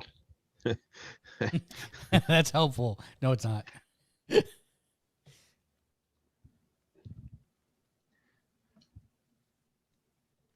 There we go. So this book. I can't see it. Hold on one second. Okay, yeah. Yeah. So that has weapons, and you said 75? I believe so. 75 or 76. 76. Oh, a Gatling laser. I see. Okay. Is that actually better than what you have? I think because of the rate of fire, maybe. I'm not positive. Oh, it's 4 shots. I see. Okay. Because yeah. right now you have. It's single shot, and I'm using edges to make it fire twice per round. I see. You have a plasma gun, right? Yeah, I'm trying to find my character sheet. I popped it out. Oh, there it is. Okay. Out of my 72 windows. Here, hold on. My plasma rifle is It's 3d12 plus 3. I don't know. That's plus 3. yeah. Well, yeah, no, that's because that Gatling laser is only 3d4, isn't it? Yeah, 3d6, but yeah. Oh, 36. Yeah, no, that's. So 3d12. You're right. The rate of fire, but Yeah, no, that's good. All right, then I'll stick where I am. And I went ahead and leveled up or took the edge fast.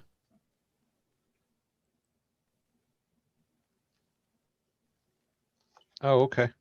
So What's that do for you? So once you deal me the 2 cards, I can pick which one I want to use, and if it's a 5 or less, I can keep redrawing until it's a 6 or greater.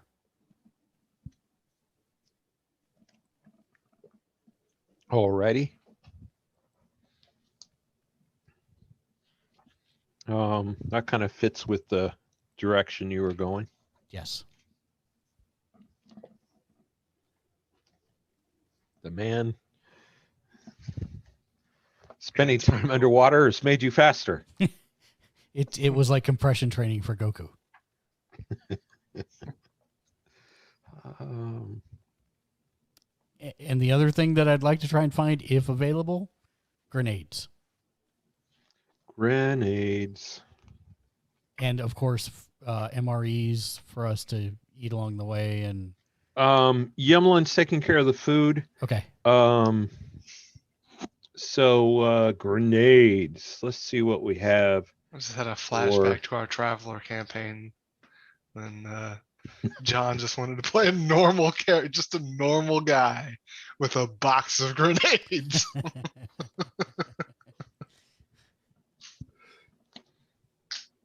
All right. and I mean, Z-Teach, the only thing I could think of for you is we need to get you comms unit. Is there anything else you can think of?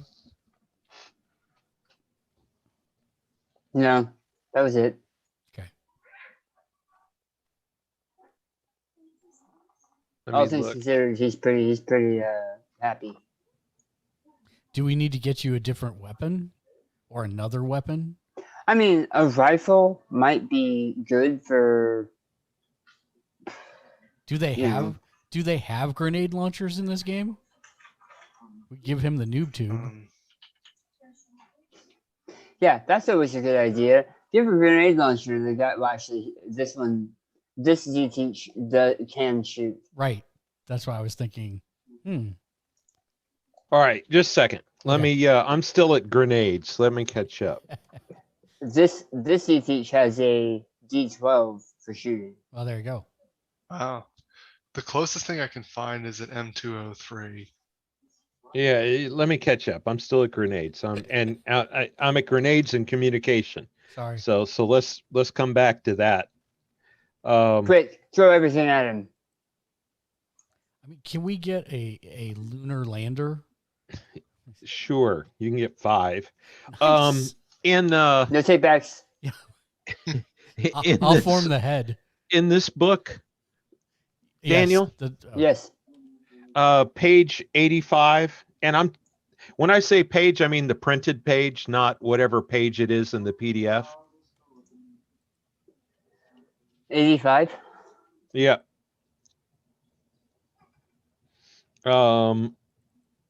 Communication band or communicator. Whichever one you want. Well, I just figured you get the same type of communicator that they have. I guess theirs are cybernetic, though, right? Yeah, there's a then cybernetic. He'll take this original series style communicator. That's fine. So the band or the communicator? You know what? Band. We'll go with band. Okay. Oh wait, no. Yes. Never mind. Oh. Yeah, no, I'm Classic looking style at that band. I'm communicator. thinking you should take that. If you're gonna allow the band, he'll take the band. Yep, you can have that. Okay. What's special about the band? Fancy. It's a universal translator for 1 PowerPoint. Ah, And +1 to persuasion and performance. And it will let you speak any language. That's crazy. that is Good. cool. That is good. Yeah, I should have started in this book. This book has way more interesting things in it. Yeah. I did suggest that at some point. Okay, now let's go to grenades.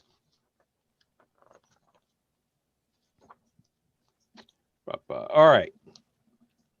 Let me look up one thing real quick.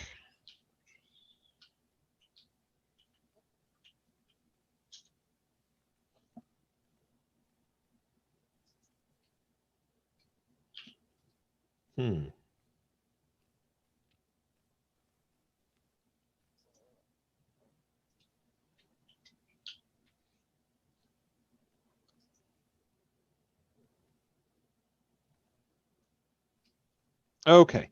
Are you with me on page 99, Mark? I am now. Look, grenades and grenade launchers right here.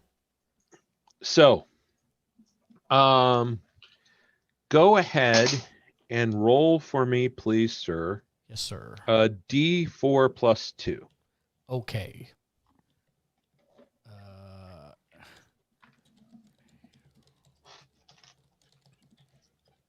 Exploding D4? No, Oh. no. 6. All right. So you are going to get 6 high explosive grenades. Okay. And you see the stats there. You can put those on your character sheet. I shall do so. All right. Roll me another D4 plus 2. Didn't we have some grenades from a fight a long time ago that we stole them off the bodies? I think you've used them. Yeah, I think we used them. 1d4 plus 6. Oh wait, I totally did that wrong. So If that's a sh- 3 because Can it's plus 2. Can No, I Benny it's, no. So you have 3 of the armor piercing grenades. Okay, so I had 6 of the which ones? High explosive. High explosive, and 3 of the armor AP grenades. Yes. AP grenades. Okay. And one more. Okay. Plus 2. Roll 1d4 plus 2. 3. And you have 3 fragmentation grenades. Frags. Grenades. Awesome. And is there possibly a nude tube for C-Teach? Grenade launcher? Yeah.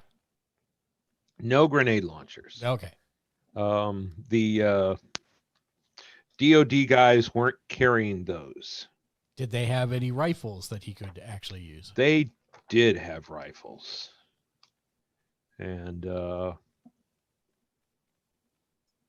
Maybe if you look on page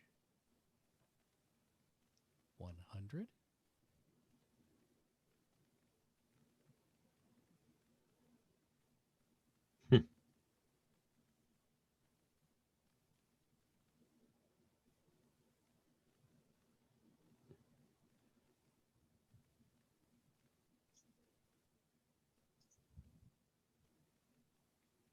if you Daniel, if you look at page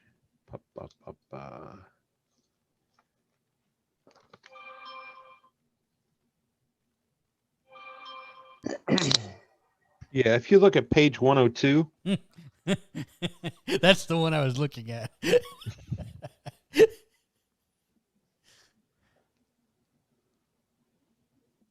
let me know when you're there. I'm there.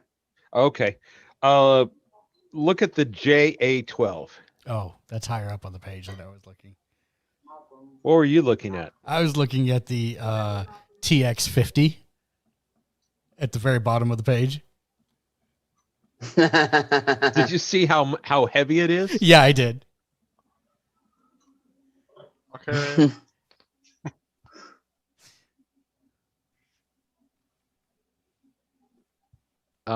So the first thing is, can you carry around a 13-pound rifle? I mean, I have a D6 in strength. I'm not. Super Okay. Well, you weak. always describe yourself as this slight, skinny.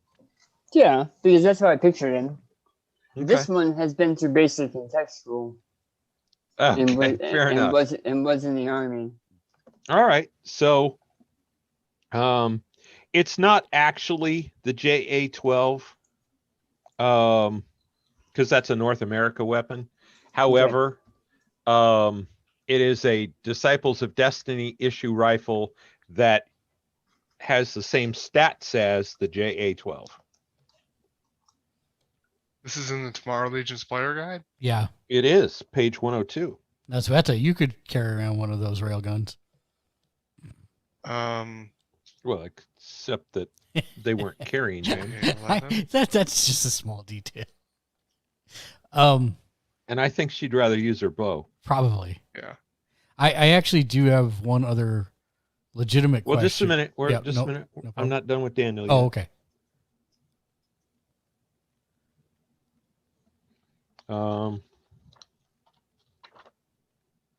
I don't know why my thing doesn't have that rifle, but whatever.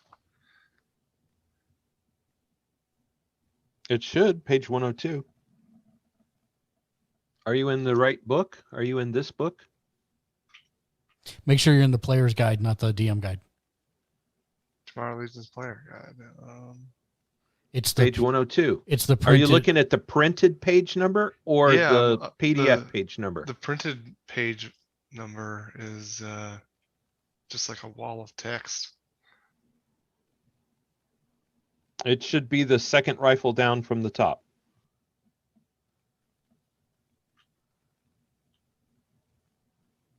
Yeah, I don't know, maybe I downloaded an older version or something. Does the cover look like this? Is it the Adventure Edition?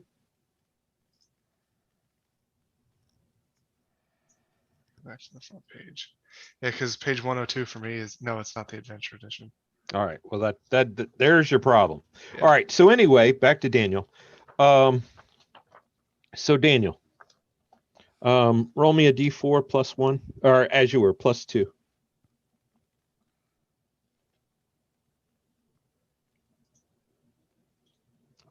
By the way, Mark, all Yeah. your grenades do mega damage. Oh, okay. Thank you. 4. So that's 4. So you have 4 fragmentation grenades, and that's on page 99. I'll type that. These are for the rifle. They're going to look more like a M203 kind of thing. So they're not a pull the pin and throw it grenade. So So I'm make adding sure- it. I'm adding it to the DDIR 12 RRK. yeah, yes. Roll one more.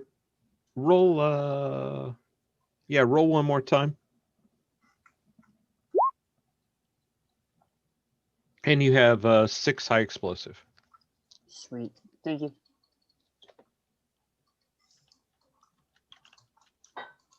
God help us when I roll 2 ones. And you have 2 AP. All right. I'm sorry, Mr. Mark. So I'm not seeing anything like this, and it's really kind of silly that it's not in the book. I want to upgrade my helmet to have a camera that interfaces with my communication device. So, for example, as we're going to each of these towns, I can take a picture of the leader, make a note as an attachment, and then send it back to Arthur's team so they know who to contact in each of these towns. Mm-hmm. So, I mean, I found a camera, which is like... Yeah. Let's real quick. Let's Sure. talk about communications. Yeah. In Rift's Earth, there are no satellites. Okay. And that's a whole nother thing, but for some reason nobody can get off the planet without like going to another dimension and coming back. Right. Okay. So the problem you have is that your communications and the communications you have, your cybernetic and what, they're basically walkie-talkies. Got it. So then, okay, now you can send pictures, you can do that, but the problem is going to be that you're not going to get much more than about I'll figure it out, but maybe you don't have to, because let me amend what I'm asking for then. So okay. I want to be able to create and store this stuff so that when we return, we can transfer it over.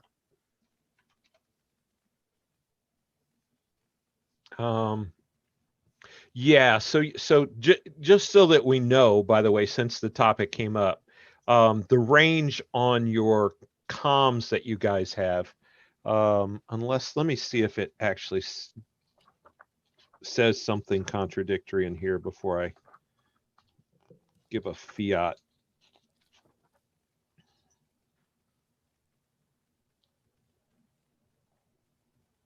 I like Hugo's better. You good. Yeah, so it's your comms are good for about 2 miles. Yeah. Okay. So yeah, that makes sense.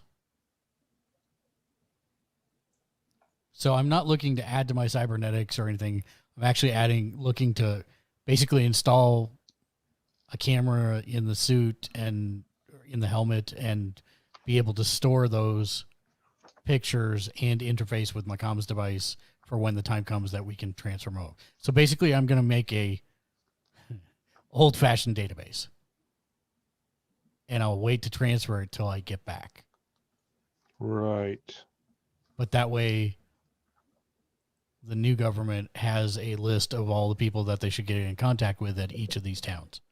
Can you not, Pat, please? Stop being horrible. That's not a good sound. So, Mark, are you saying you just want a normal camera that just takes pictures in your helmet? Basically, yeah. And I saw the It camera. doesn't. What- It doesn't do what- anything special. It's just it's as if you have a camera taking pictures. and Other then than storing them. being able to interface with our comms unit, that might be the piece. What's special. your helmet have in it right now? Nothing. I mean, it's just part of the.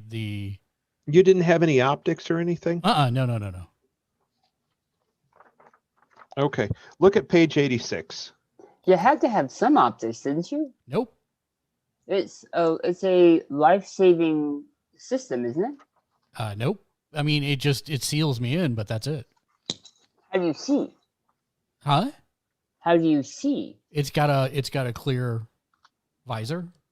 Oh, So what armor did we give you? It was the experimental Ukrainian armor #1. Huh. Ukrainian I'm prototype sure armor. I'm sure I #1. I took it right out of the book here. Yeah, it says +6 versus heat cold radiation EBA suit made lighter. So EBA maybe?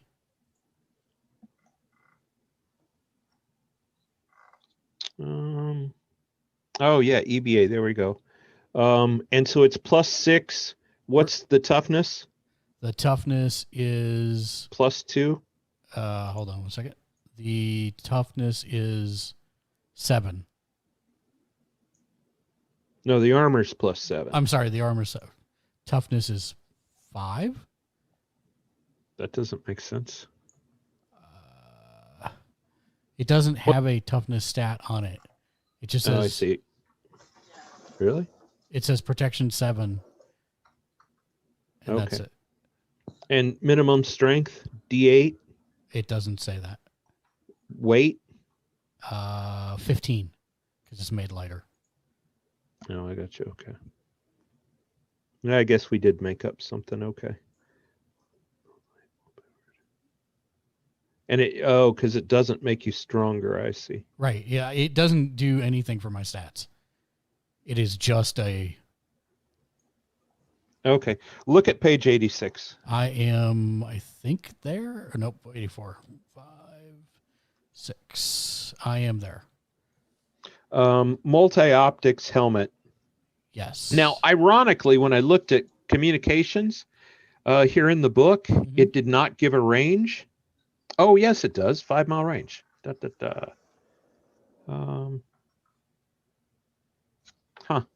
And for some reason, the multi-optic helmet gives you a hands-free radio with a 10-mile range. That's even better. So we're just going to say all three of you have communications that can go 10 miles. Okay. And so this multi-optics helmet, Mark, Yes. you have that with the camera storage thing you want. Okay. Thank you. Okay. Got it. So if you could add that to your character. I shall do so. Thank you. Sveta, Yes. make some rolls for me. Make some. I'm making arrow. Just random rolls. Just roll randomly. just matter of fact, not even on the screen. Just throw them across your desk. Roll your water bottle.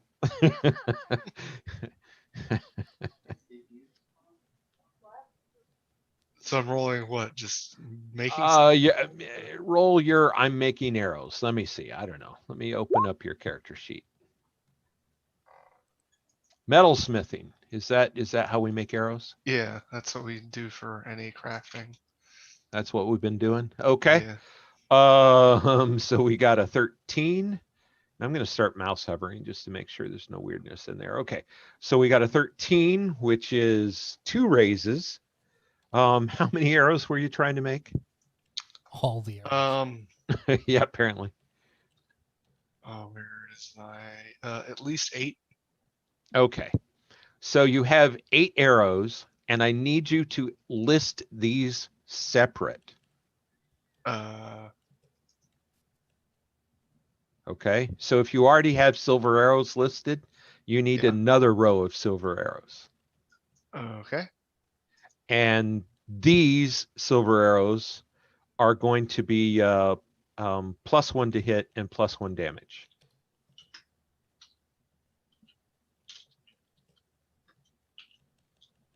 And you have 8 of them because you got 2 raises. Okay. And I'm not sure why your wild die didn't explode. It was tired. Yeah, I don't know. You rolled it's a 4 and a +2. Yeah, what is the +2 from? I have no idea. Be amazing. Mm-hmm. So it didn't explode. How very odd. Okay. Your D12 didn't explode either. No. Why I'm do going we to have leave these you weird... with I'm going to leave you at that, and it's you didn't explode. Well, you know you didn't explode. I don't know why it's a +2. Yeah. Is that on your No, my metalsmithing. For some reason, my metalsmithing has a +2 due to edges and hindrances. I don't remember putting that in there. Well, let me look. Oh, I'm looking at Aura's sheet, trying to figure out why I can't My see the metalsmithing metalsmithing. is not going to be on there. No. Modifier due to edges and hindrances.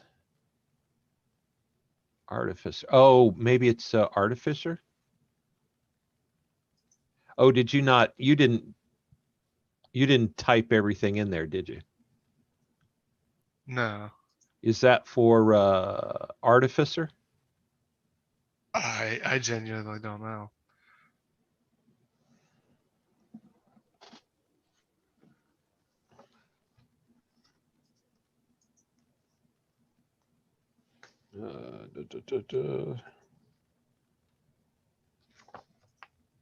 Daniel, how do you add a +1 to weapons roll? So I cheat and I add a 1 to my wait, what? So the helmet gives me +1 shooting with calibrated weapons.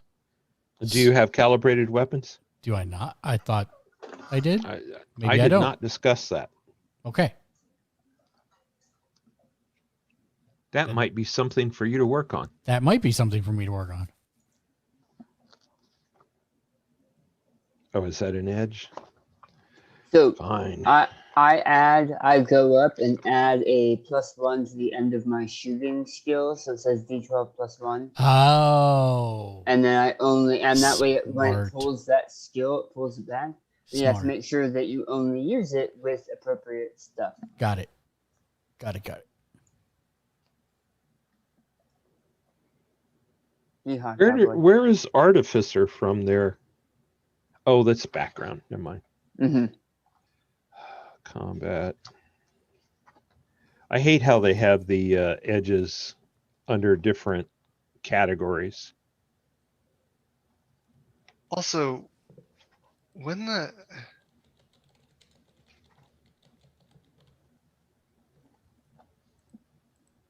heck did I pick up the ace edge? I don't remember ever doing that. 7 years ago. Yeah, I haven't touched your sheet, so No, yeah, I mean I even have trappings for why she has it. So I just forgot that I ever had that edge. It makes you better at At riding. yeah. Huh. Is calibration something that's in the core source book, Daniel? Because it's not in the. I've never heard of calibration, so I don't know. Yeah.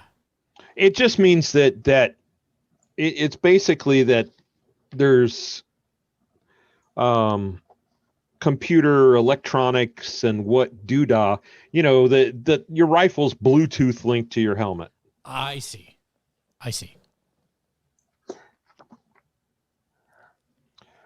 Brother, I don't even see Artificer. Is this one of those where you No, because I think Z Teach, his last character, I think had it also. It's Techno Wizards begin with Artificer. It's page 45 of the Savage Worlds core rulebook. there it is, power edges. Yes. But it says nothing about +2. Yeah, it doesn't. Okay, that's so you can Yeah. make crap. Arcane, Artificer, Fast Healer, Brawner, Nervous Steel, Frenzy, Berserk, Weapon Master, Jack of all trades. Oh, that was, you learned how to tell the weather. Yeah. Can you stop clicking on things? Oh, sorry, I didn't know that changed for you. Yeah, it's really Yes. annoying. I don't know why they do that. I noticed it during the D&D game the other night. I was doing something, somebody was doing something. We kept fighting over it.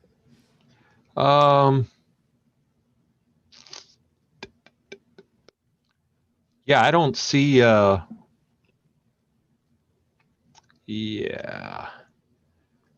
So Yeah, I took the 2 out of there. I don't know why it was over there. yeah, I don't know. It's something you typed in. Yeah. It might have been something where I told you to Did we get a boon? Oh, yeah, it could have been you told me to put in like a +2 and I did it that way. yeah, hey, this is so easy for you to make her something +2, and then you made it permanent. Yeah. Okay.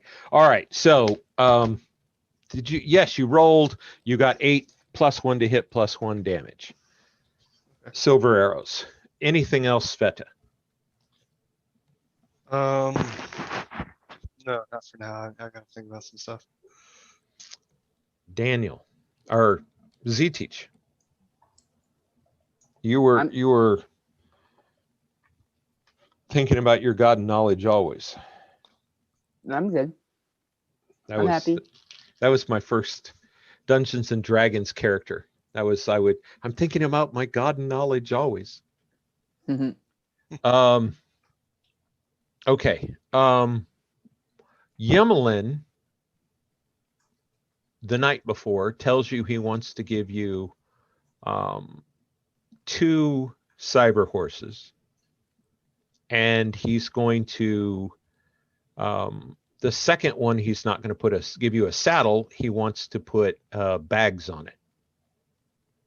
Okay. So that you can have some place to keep food and any gear you may want to put on the horse, if that's okay with you, Mr. Orist. I'm sorry, I was copying grenades. What now? That's a no. Now he doesn't get it. The second cyber horse was for carrying stuff? Supplies, Yes. yeah. Yeah, no, that makes sense. 100%. Okay. Is that it, gentlemen and lady? Can I like get enough silver to make 20 more arrows and just like put it in my bag for later? Um,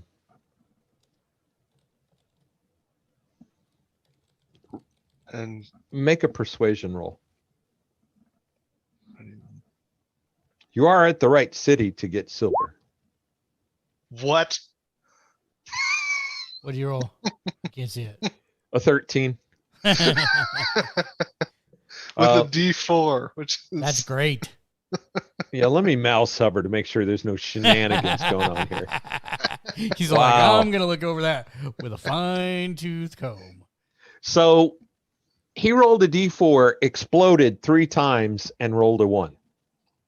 He, no kidding, rolled a 13 on a D4. That's awesome. He needed that silver. Or she Yep. needed I that need silver. that silver. It's like, Absolutely. They give you, and it is, you can tell it is pure silver. I mean, it's the good stuff. And the guy asks you, is there anything else you need? I'm also just gonna make 11 more regular arrows, so I just have an even 30. The guy just asks you if you need any other metal, and you're not going to say anything. To him? Oh, what was that? What was that metal you couldn't get in the underground? Ask for it. Ask for it. or child. He just laughs and says, "Yeah, well, no. Okay. Well, hey, it was worth asking. If- You never You If need he- about 3 more raises for that one, Mister." If he had it, he'd give it to you, but he doesn't have it. Yeah.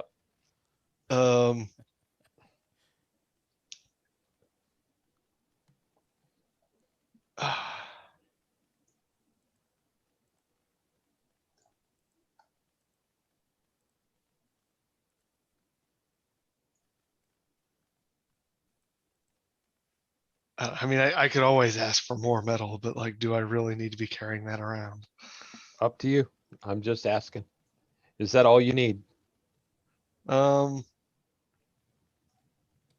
Yeah, that's all. Okay. But on another note, while I'm there, I'm gonna try and make 11 more regular arrows out of All right. steel. Metal smithing roll, please, sir. And we might 27. be making a couple metal smithing rolls here.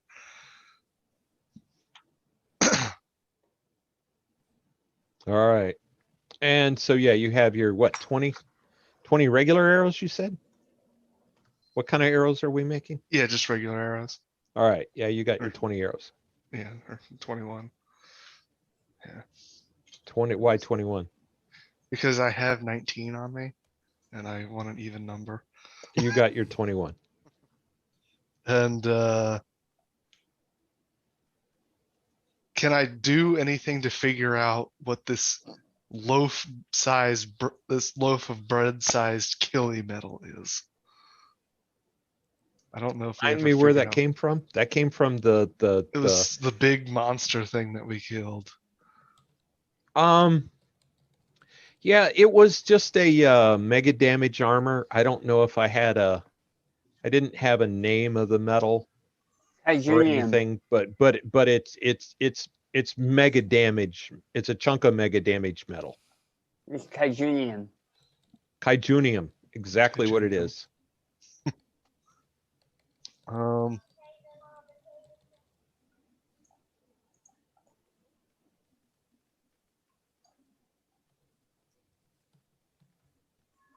While you're thinking, Z-Teach. Yeah.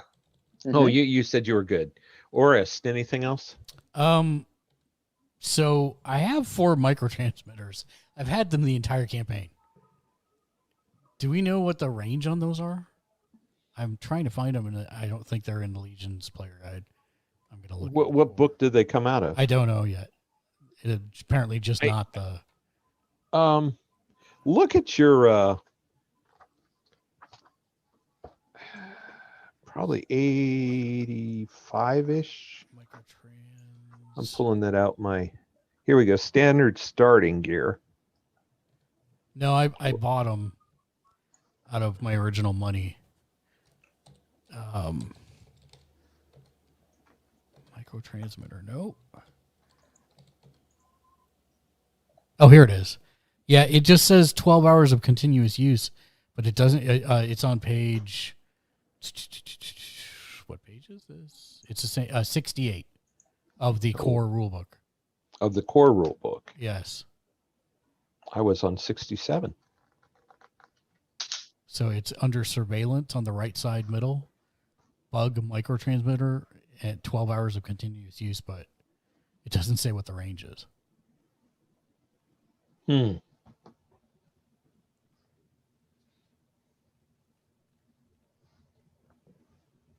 Interesting. Let me look at something right quick.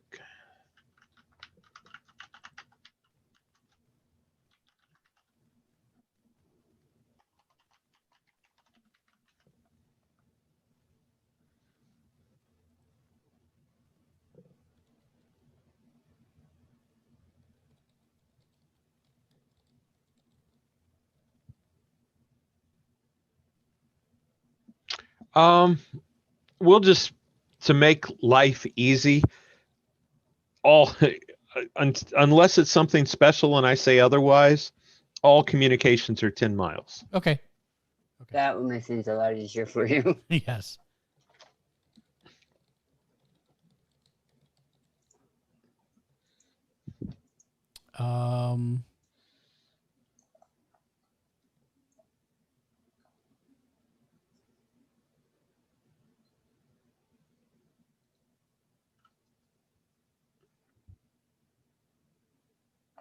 Yeah, I don't think there's anything else that we need at this point.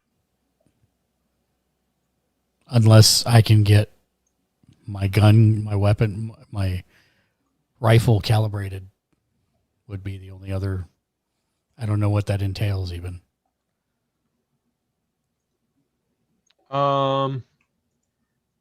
Not here, not now. Okay. No problem. So then, yeah, I have nothing further either. Thank you.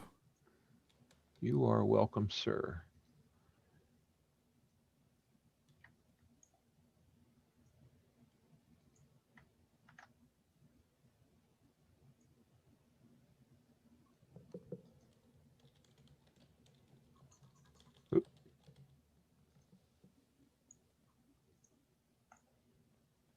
There you go. Yay.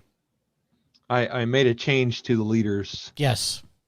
You even managed to only erase the one.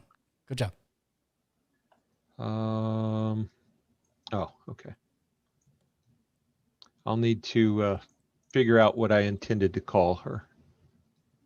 Victor. Olga, right? Yeah. I need to come up with a last name for her. I'll get her a last name by next week.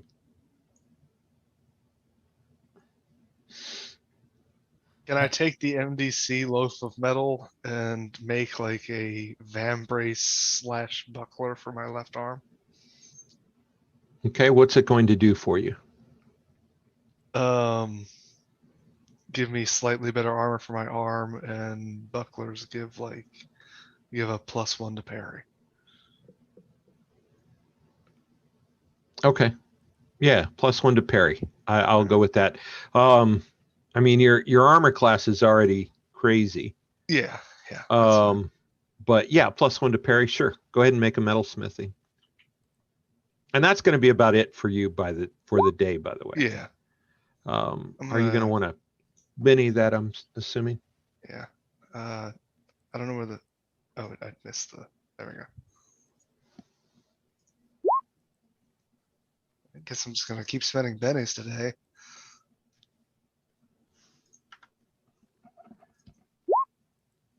Oh my God. Hey, look, he's trying to do his imitation of us.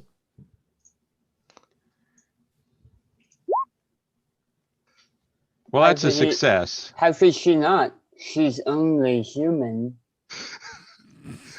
Should I keep rolling, or do you think it's just going to keep giving me I five? Well, I do one more because that's pretty. I mean, that's a success. You don't have anything. But on a D12, that's pretty horrible. Wow. It's still a success, but wow. So yeah, so you have an MDC buckler, it gives you a +1 parry. Okay.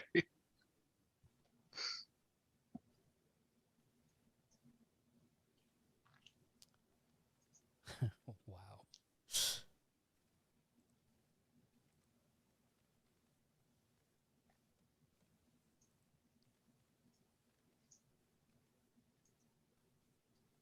All right, and is that it, gentlemen? I believe so. Yes, move out every zig.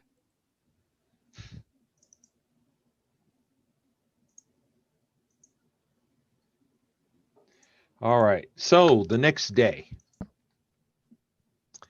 where are you sleeping, by the way? Are you sleeping with the host or with Archer's guys? I mean, we had been sleeping with the host, had we not? Yes. Then I would probably continue to sleep with the host. Okay, so you each have a tent over there. Yeah, until told not to. Yeah, I would. Yes. Yeah. Well, you're always welcome. All three of you are. So you wake up, fantastic breakfast, and And I can't help myself during breakfast. I turn to Z-Teach and say, "See? Food, not clumps." Clumps? Mhm. I don't know what you're talking about. I know.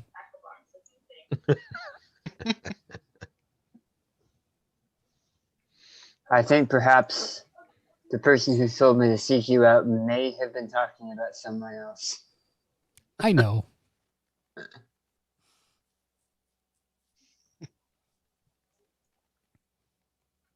I gave you a Benny for the clumps reference. Thank you. You meet Yemelin, and he's got Svetz's horse. He's got your horse. He's got two other horses, cyber horses. One of the cyber horses has a saddle, and by the way, I'm gonna backtrack to the night before. Yemelin asks you what kit you want on the horse. Just a saddle? Do you want bags? What do you want on your horse as he teach? ZZ. I've ridden horses, but I'm not as familiar with what they require.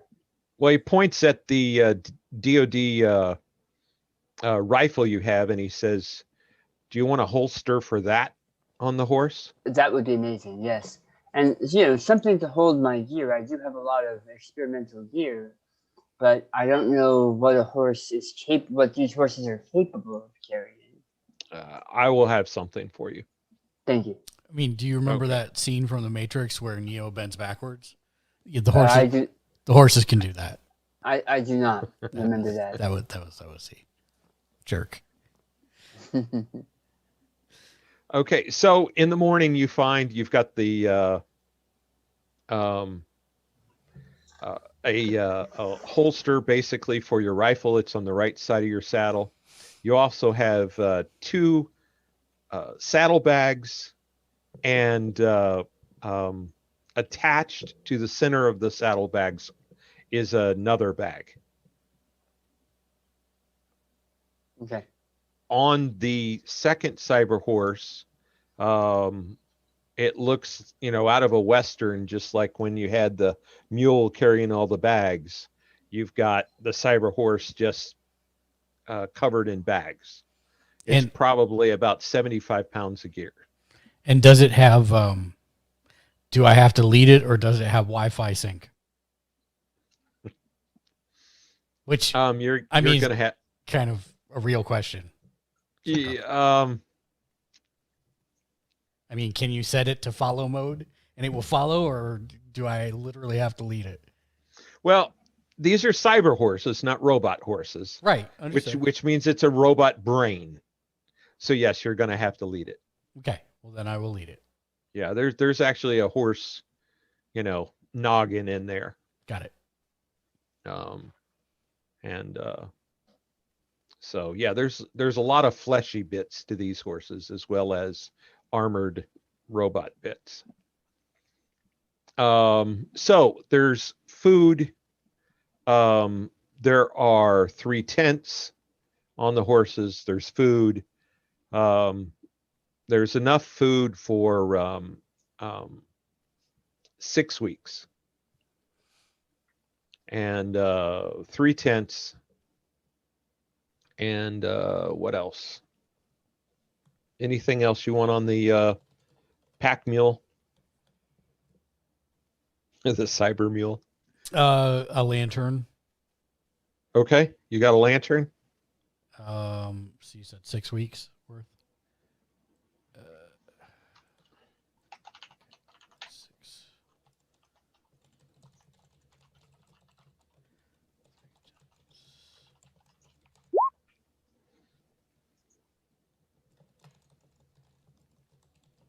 Um, 3 tents, lantern. 6 weeks of food. Yep. What else did you say? Anything? I didn't say anything else. I said, what else do you want? Nice Nice try, though. No. I don't know. Is it possible to get a cook stove? If not, we can obviously make a fire. Sure. Yeah. You have a regular camp stove. And it has 8, More popsicles. 10, 12, I was thinking of getting goldfish, but we have no gold. 12 fuel What? pellets. There's a whole other box. There's a whole box in there somewhere. Okay. And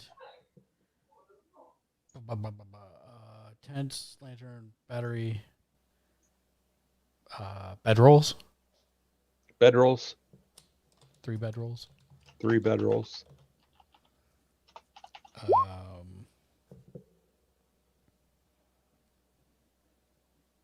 Small shovel or a collapsible shovel. A folding shovel.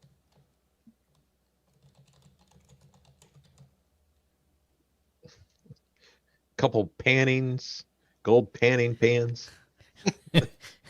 Listen, man, I don't know what you're preparing us for, but I'm going through what I actually would go camping with in my head. I'm like, well, we don't actually have any mess kits. Can we I get just through- had this vision of a gold miner's pack mule, and I was like, well, I mean that's what it looks like, regardless. But yeah, three mess kits. Yeah. 2 canteens. Just 2? two extra because we all have canteens. I'm assuming I have a canteen. I'm assuming everybody else has a canteen.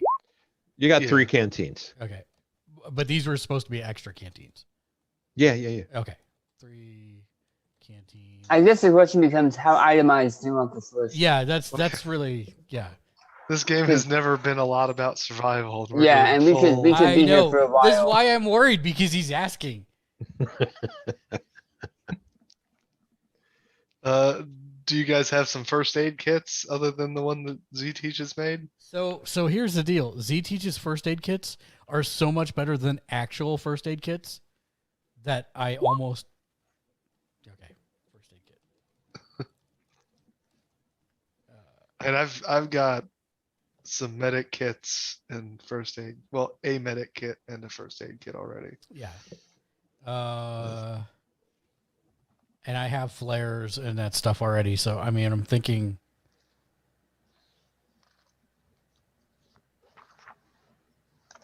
I mean, we're missing a space blanket, but beyond that...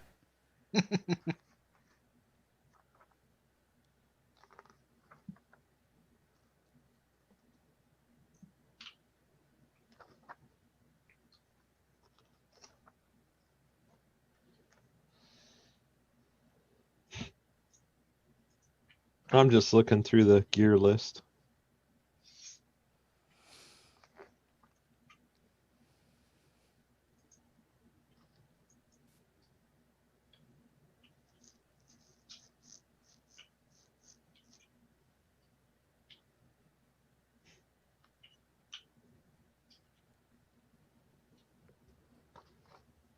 Yeah. Let me see this one. I mean, we could completely derail the campaign, and halfway through the journey, we just build a log cabin and settle down. That would be funny.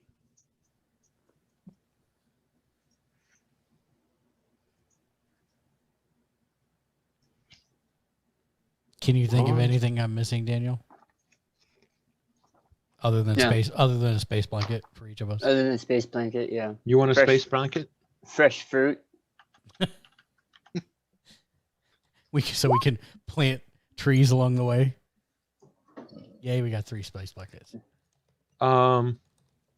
You know what I mean by space blanket, right?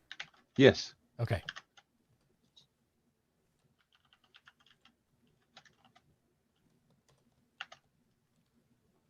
Roll a 20-sided, non-exploding. Anybody. First roll gets it.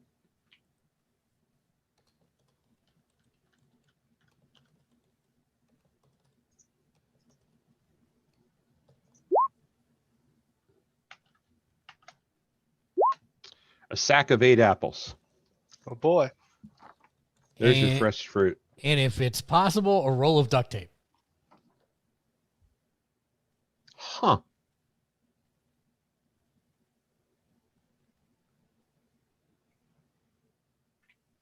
And I also don't know if this is possible either. You know, toilet paper. But hey, just saying.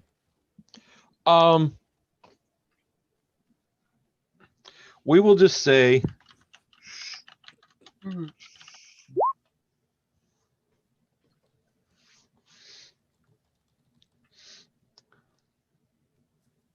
One of my- Ablution supplies. yes. Ablution, that's in the evening when you go bathe and poop and shave, and that's ablution. I don't believe in evolution. And that's why you don't have friends.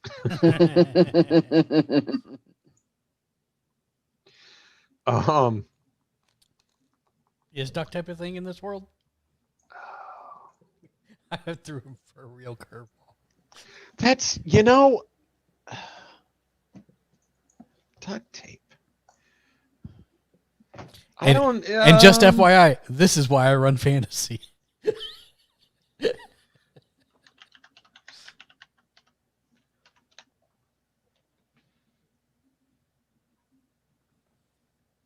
John's typing Control T. Is there duct tape in Rifts?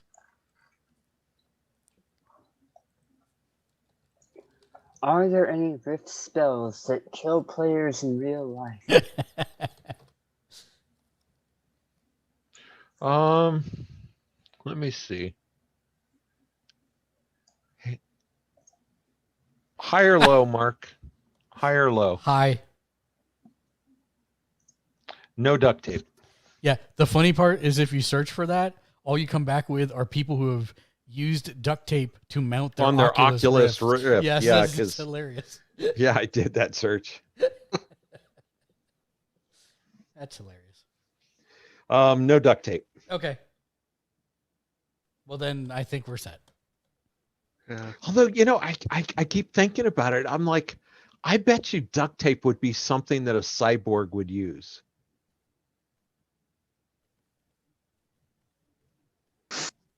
But the other side of it, who on Rift's Earth would be making duct tape? And Why wouldn't they? It's very useful. The government, Yeah, I would but- think. maybe, but in Ukraine Rift's Earth, I'm not sure I want a Ukraine if there's no duct tape. I mean, maybe in North America, maybe next time you run into the Utani, you can ask for duct tape. That's hilarious. I have to Or get it the- from an off-world source. Or get the recipe. You can corner the duct tape market in Ukraine. That's right. We're gonna change the complete layout of this game, boys. It's gonna turn into an industrial factory sim. That's great. You'll be the duct tape oligarch of Ukraine. That's right. Rips. All right, no, I think we're good to go. All right. And then some. So, Wait, you have a gun. You have 2 guns now, right? You. Z-Teach? Yeah. Yes. I have 2 guns. We should get extra ammo if that's an acceptable thing.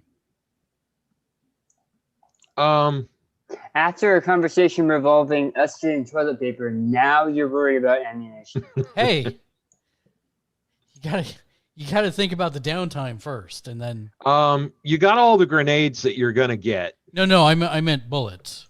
For the gun. So whatever your weapon holds is its normal rounds. Yes. So if it says 12, whatever it says it holds in the weapon. Yes. You can have 2 more on the horse. Okay. 2x or 2. 2x. Okay, yeah. Two clips. Yeah, that's what I thought. Yeah. Okay. So that's Small horse. Well, or post-apocalyptic dystopian world with some rarity in certain things.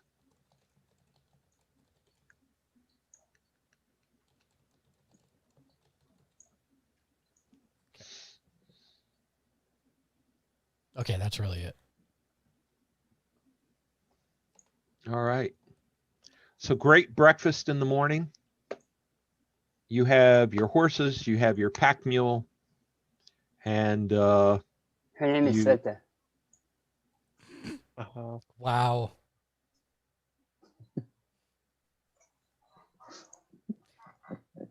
I see you've come to broker with our village. Why does that third person have a Kuznaya footprint in his chest?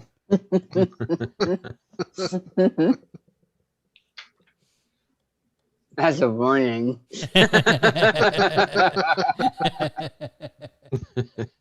we brought him along to be a warning and told him to hold the flag. So, speaking of, do you like my flag? Yeah, that's awesome. Yeah, Chris made the trident symbol. I did the rest. That's nice. So Chris did the hard part. Wasn't too hard. Oh, there's a reason I asked you to do it. I wasn't successful. Although I realized when I copy and pasted, I'm going to have to fix the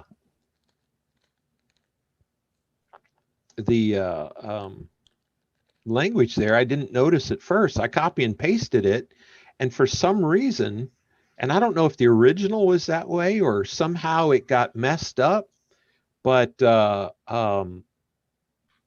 half of it is in English letters and half of it is in Ukrainian. I was wondering right? about that. So the second word, the C-Pi-A-B-A,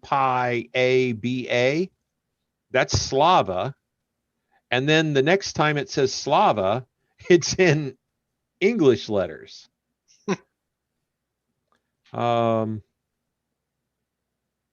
So I'm going to have to fix that, but I'll do that.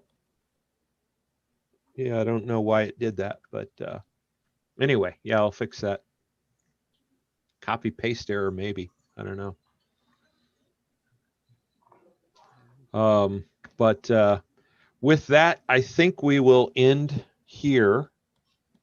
We